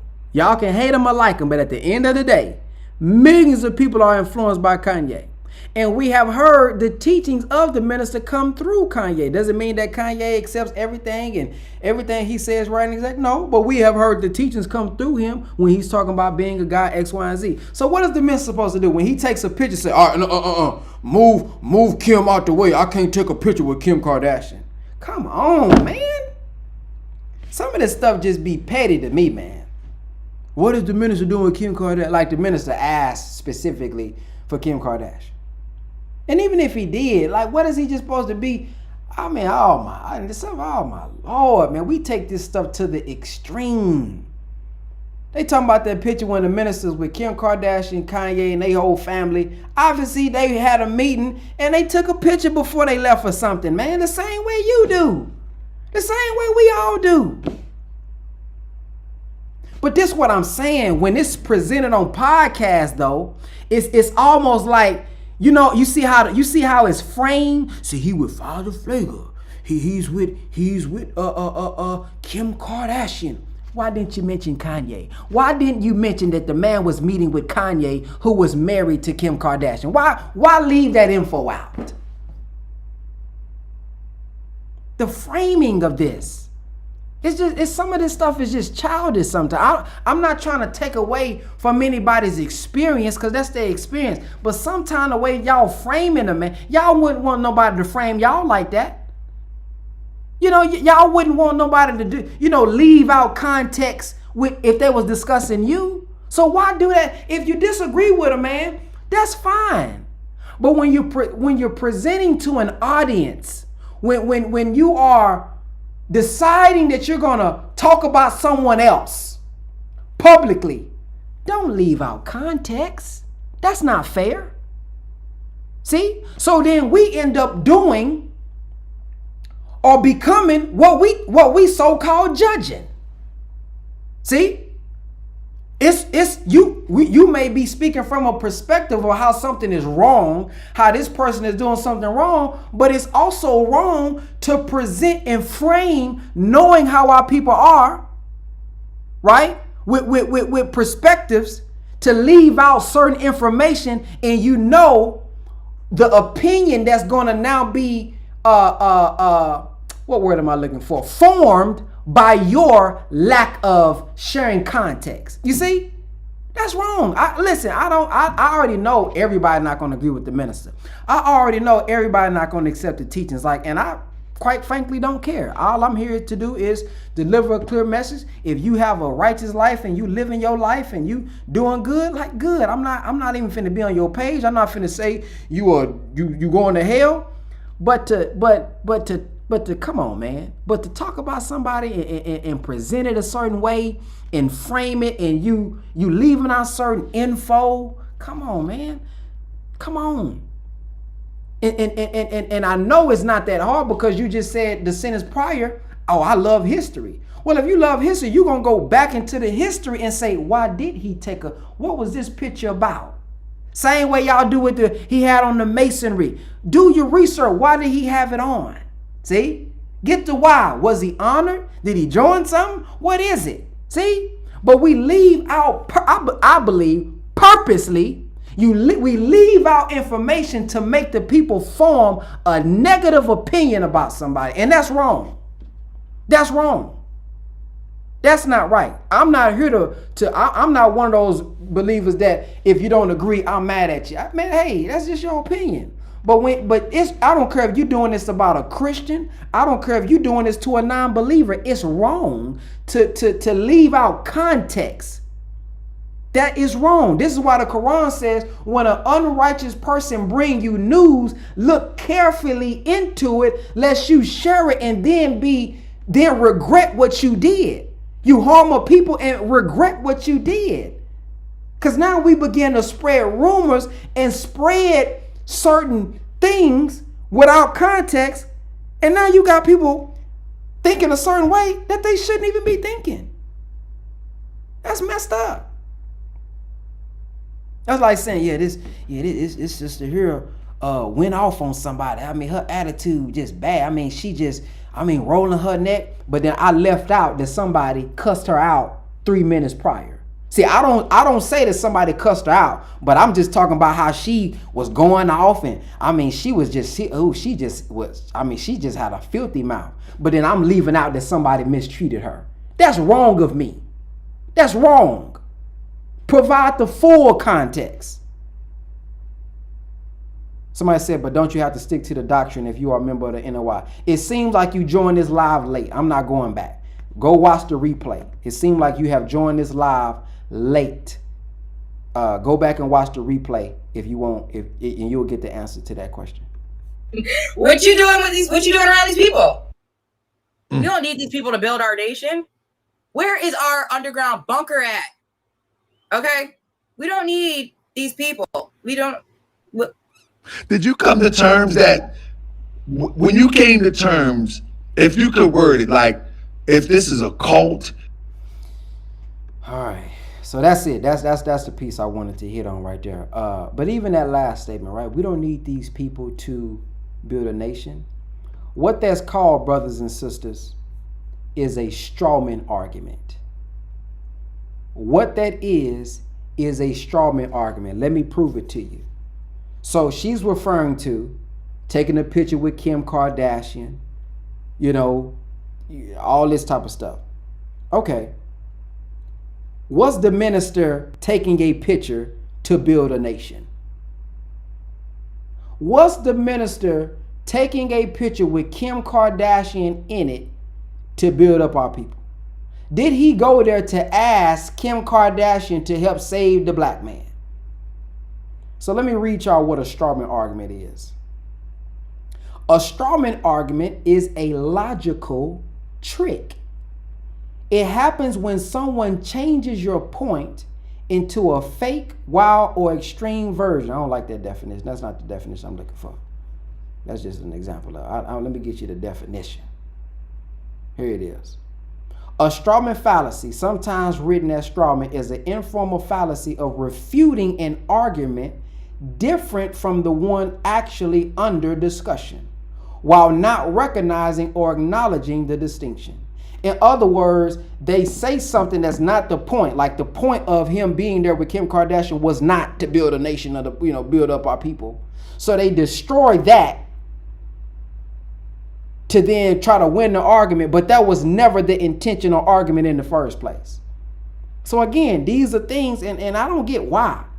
Like if somebody disagree or leave, cool, man. You didn't agree with everything, man. Praise be to Allah. May Allah bless you to be the best human being you be, even outside the nation. But to then go like do the minister like this when he ain't did nothing to you.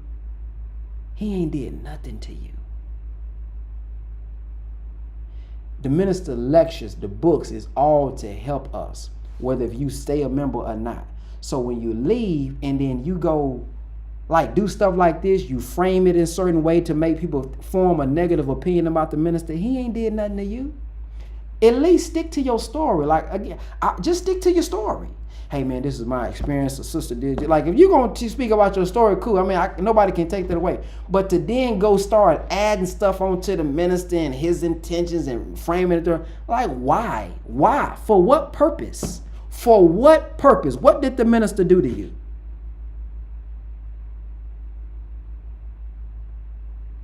All right, let's continue. Let me bring some more videos out so we can get some more understanding about this white devil situation. So we can never say again. You'll never be able to say I never heard an explanation. You can disagree with the explanation, but you'll never be able to say, it was never explained to me.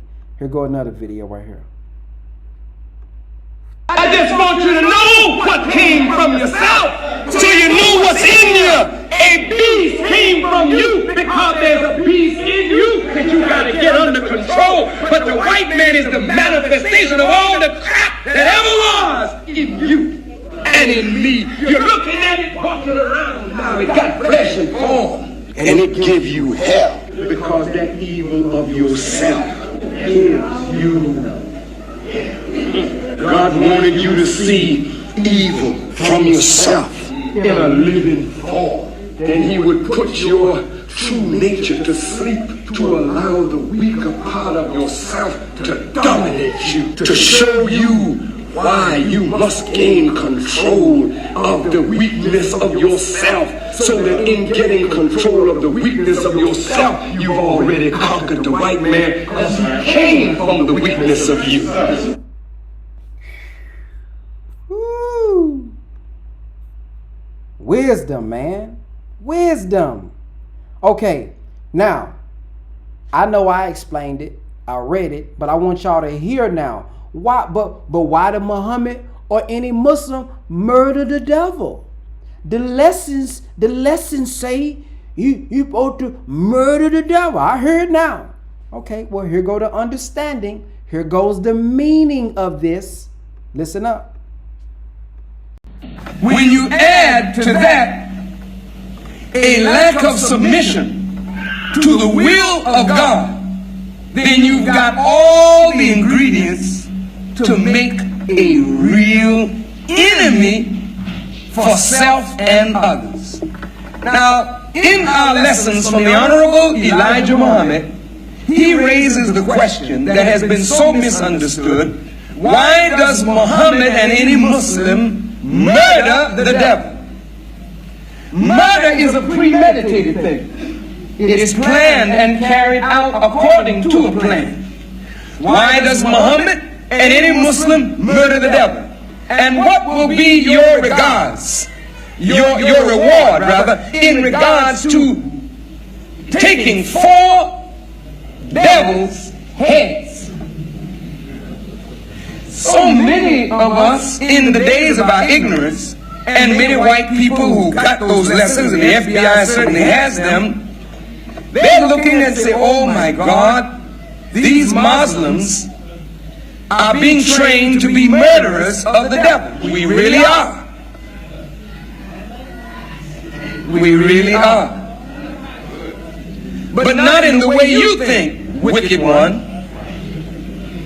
We are not out here planning to murder human beings, taking their physical life. That's not what it's about.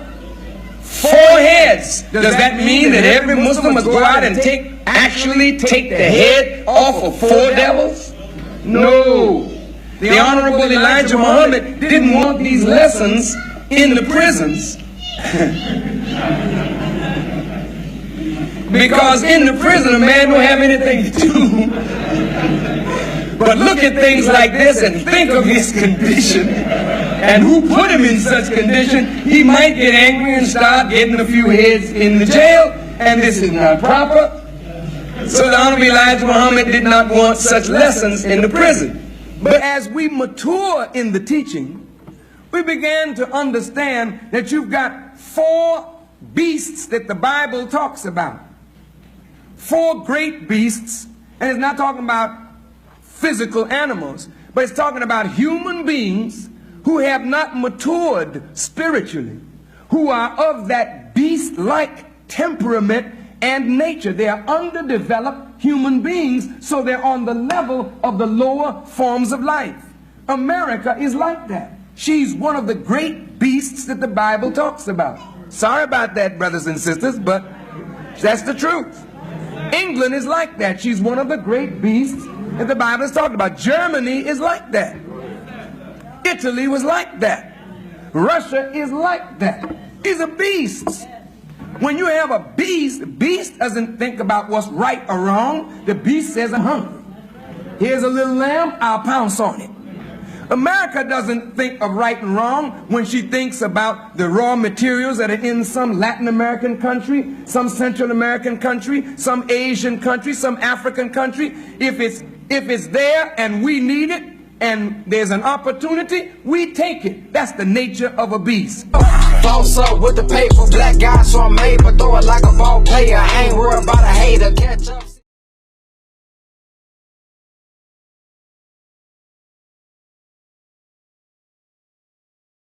My bad. So, all right, you guys have now heard from the minister in several different ways, videos.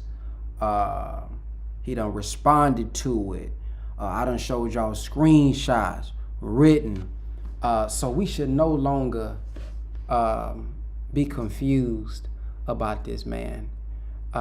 my message to you, brothers and sisters, that's, you know, doing this, man.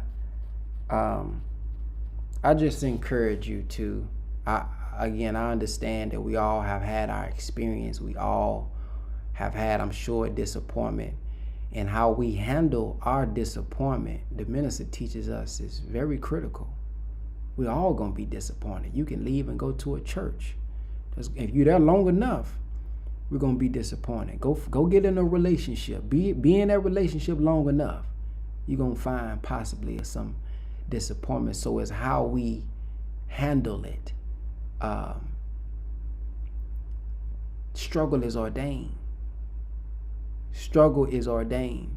There is not a perfect organization you can go to and think you won't experience, especially dealing with our people, some level of disappointment.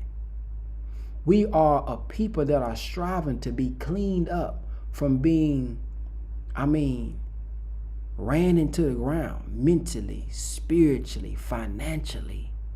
And again, we are dealing with so much trauma that we don't even know we dealing with, that we don't even realize we dealing with. So that a person can be in authority, but not know that he dealing with issues, or not know the effects of his issues, you know. And not only that, the Honorable Elijah Muhammad one day had read a letter from, I think, his nephew.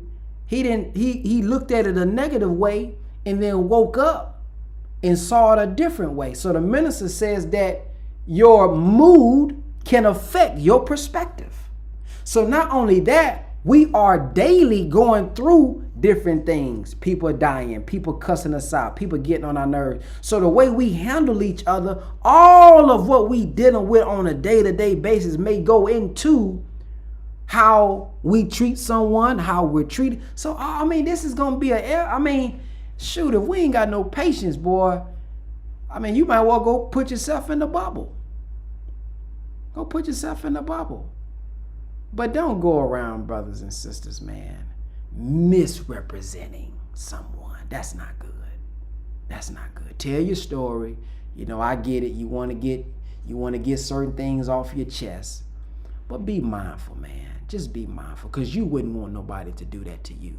You wouldn't want somebody to frame you in only a negative way and take away all of the good that you're doing and take away from your intentions of your heart and frame it as if you on some evil stuff and you on some mischievous stuff when you're not. Come on now. Don't do that. Don't do that. You know, don't go that low, because then you make it, to other people, man, you may not look bad. You know, I don't know, but it looks bad to me when you're framing it that way. You know, when you put stuff that way and you leave out context, that's not good. And at least provide the people, be responsible enough to provide the people with context if you're gonna bring something negative like that. And I'm not saying that because I follow the minister. I'm not saying that because I love the minister. It's just anybody. It's just the right thing to do. You know, so hopefully after this message tonight, man, I was able to bring a level of understanding, because I can see how there are probably people that genuinely are confused. Well, y'all say the white man is the devil. I heard the minister, so hopefully today you guys are able to get a deeper level of understanding of what it means and what certain lessons mean, so that you can no longer remain confused. Somebody said he's more than just a great speaker, but he's an absolutely amazing, incredible teacher. Praise be to Allah. That's what I like about Minister Farrakhan. He's a great speaker. Myself from Chicago, praise be to Allah. He's in his 90s and people still hating on him, unfortunately. These messages and reasonings are needed now more than ever. Praise be to Allah. And so hopefully somebody can share this video with the sister. This ain't to try to get her to join the nation. I doubt that's what she's going to do, like come back home. You know what I mean? That's not the point of this, but it's to at least, if she goes on another platform, she can have, some context and some of the things she said she wasn't taught and she wasn't exposed to. Hopefully she gets it today and say, you know what? Let me think about that. Let me reason with this, and then make my make my judgment. But I don't know, man. I don't know. I sometimes I try to see it from their perspective. But what does the minister get out of that? Like, what does the minister get out of telling you go get out of it to fix your trauma? What is he like? What evil thing do he get out of that? Hey, man, you've been molested. You've been raped. There are things that's on your mind. Listen, go get this tool, man. And here's the other thing, right? For those who say it's about the money. Do you guys know that he wanted those of us to go get auditing so that you are not charged in the mosque? Like the time I got it, I wasn't charged. So some of this stuff just be a little like, y'all don't, you just don't know. You're ignorant to it. If it was about money, the minister said, yeah, everybody just go, let me get my affiliate link. No, he wanted you to get trained so that you can do it for your people and not be charged like that. And to be honest, not that something is wrong with being charged. Hey, you pay for everything else. This is something that's saving your life. Why wouldn't you pay for it? So that's a whole another video that I would do. You know what I mean? From my perspective, like, hell, you pay for everything else. You pay for fast food. You pay for McDonald's. You pay for Chick-fil-A. Why wouldn't you pay for something that's helping you heal and overcome trauma? Why wouldn't you? But anyway, you know, but yeah, man, like, what does he get out of that? Helping heal you, telling you to go, you know, heal in your marriage. And what evil thing do he get out of saying, if you're a laborer and you are over the people, you need to go get this because I need you to remove that so that you're not affecting the people? What evil thing do he get out of doing that? Telling laborers, I need y'all to go deal with your issue so that that's all in your brain is not affecting the flock. What's so evil about that?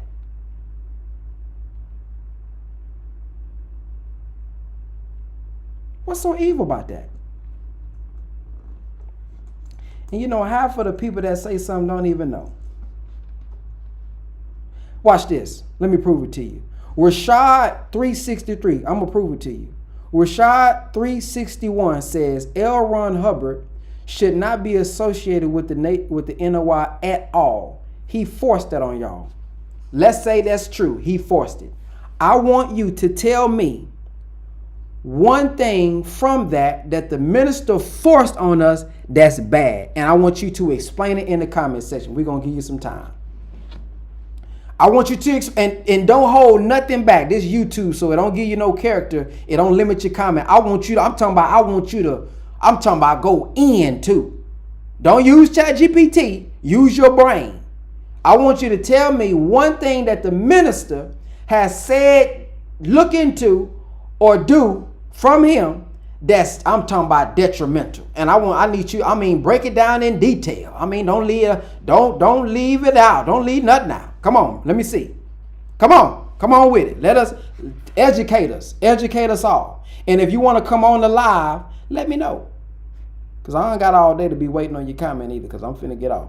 But I just want to show y'all what I'm talking about. Some people will say stuff just to say it. I want you to tell me what the minister has forced on. Matter of fact, yeah, tell me what the minister has forced on me that was so bad for me. I want you to put it in the comment section. Since he forced it on me, I want you to tell me exactly what he forced on me, what he said, what he instructed, and why it's so detrimental. Come on, bring the heat. I'm talking about bring the heat. And don't act like you're gone either. Don't act like you clicked off the live and you're not here no more. Come on with it. Lord have mercy. While he's typing that, let me see something. Here. Pull up. Let's play some music, man. Let's play some music, man. We're going to vibe out as we close this thing. I appreciate everybody for being here. I appreciate everybody for tuning in and staying with your brother. Let me see. Let me see what song I want to play for y'all, man. Let's see what song I want to play for y'all.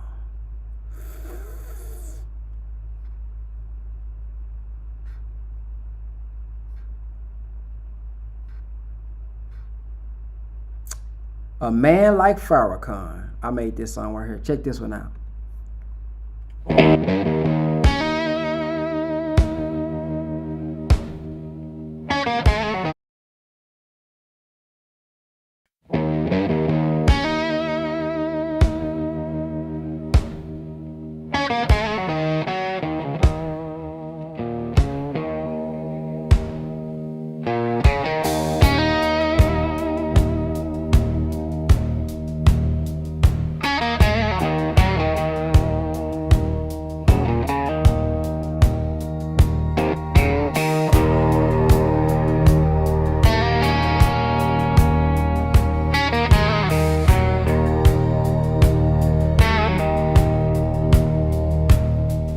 I was walking out the door, pockets full of pain.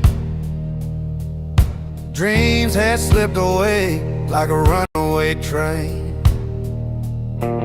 Dark nights, heavy heart, couldn't find a friend. Thought the story of my life had reached its bitter end. But I met a man named Farrakhan who spoke into my soul.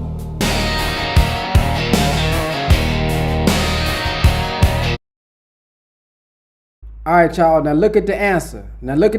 Right? Now, I want y'all to listen to my question. My question was, tell me what the minister forced on me. What did he say? What was... What is that?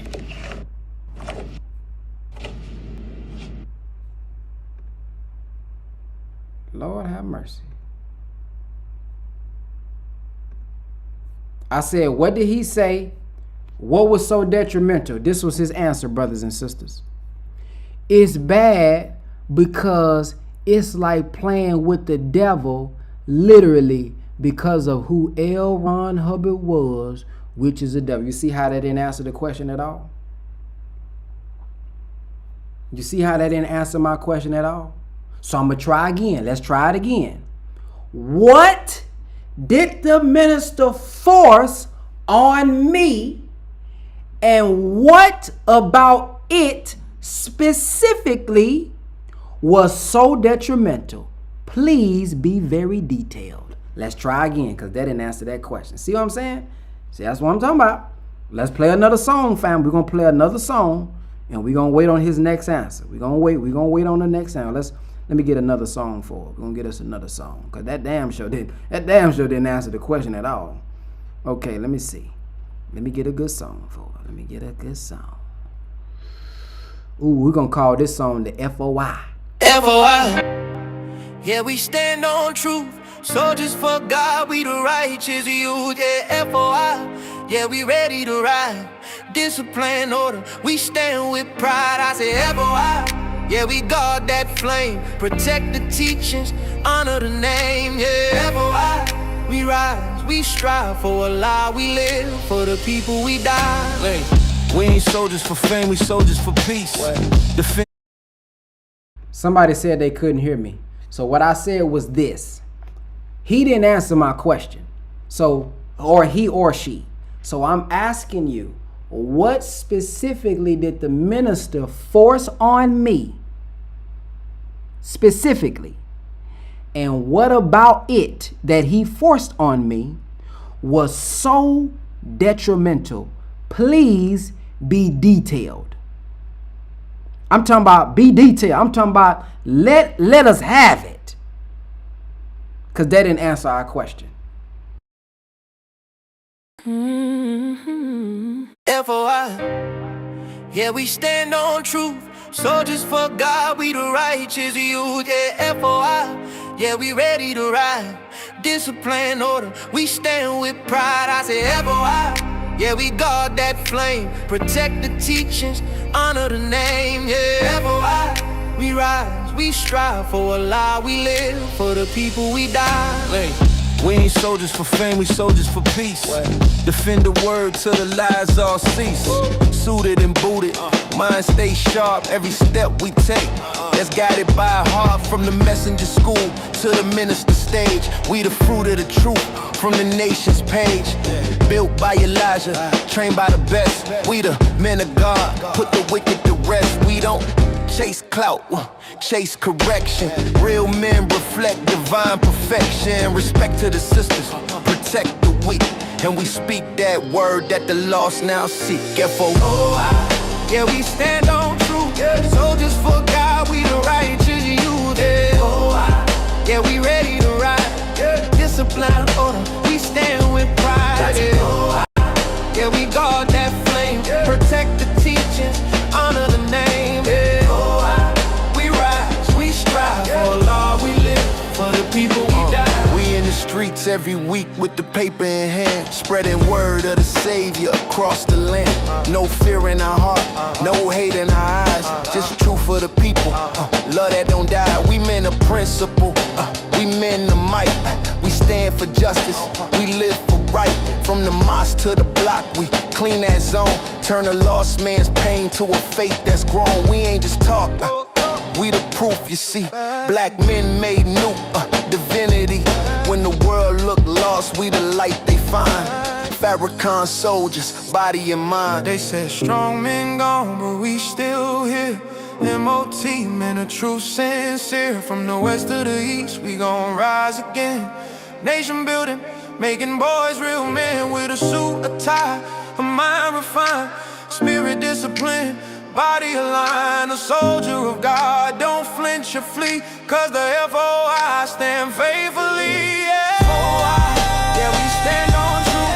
Soldiers for God, we the righteous youth. Yeah, F-O-I. That's a cool little song though, man. But man, we still ain't got no answer, man. What's up, man? The brother left. We still ain't got no answer. We still ain't got no answer. See, that's what I'm saying, man. Somebody said, yeah, we heard you gotta sell so many pies, bean pies, or else you owe if you don't sell. I don't know about all that. I don't know about all that. Y'all can't hear me? Hold on. Somebody said, yeah, I can. What you mean y'all can't hear? You gotta sell so many pies, bean pies. Why y'all can't hear me? I can hear myself. I don't know about all that. I don't know about that. Why y'all keep saying y'all can't hear me? I can hear me on my phone. I don't know. I can hear me on my phone. But man, I'm out because I know that brother not don't have really much to say. So I thank you all for tuning in. And I thank y'all for tuning in so spontaneously. It just literally came to my mind today that I want to do this live. So I didn't prepare. I didn't like, schedule it yesterday or nothing. It was literally just spontaneously on my mind today. So thank y'all for tuning in. So late notice. All right. Look forward to your comments. And if any of y'all know the sister, share the video with her so that all of the teachings and things that she say she thought she knew or didn't know or was confused about, hopefully it gives her some context. Again, the goal is not to make her join or things of that nature.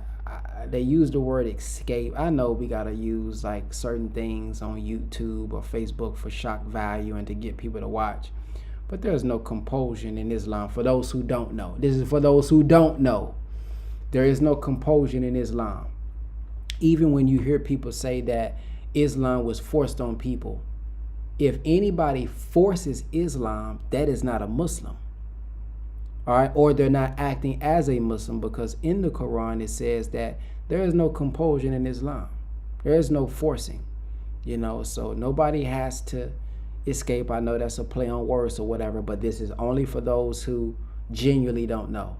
If you ever hear someone was forced into Islam, they was made to join, or they was made to stay, that forcing is not what the Quran teaches. The Quran teaches the opposite of that. Okay, nobody got to escape. You are free to go back to whatever you think you should go to. Okay, so there is no need to escape. You can check out if you want to.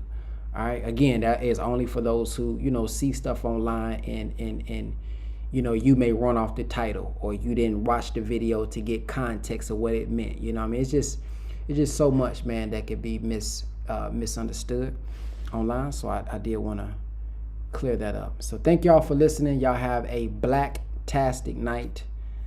Assalamu alaikum.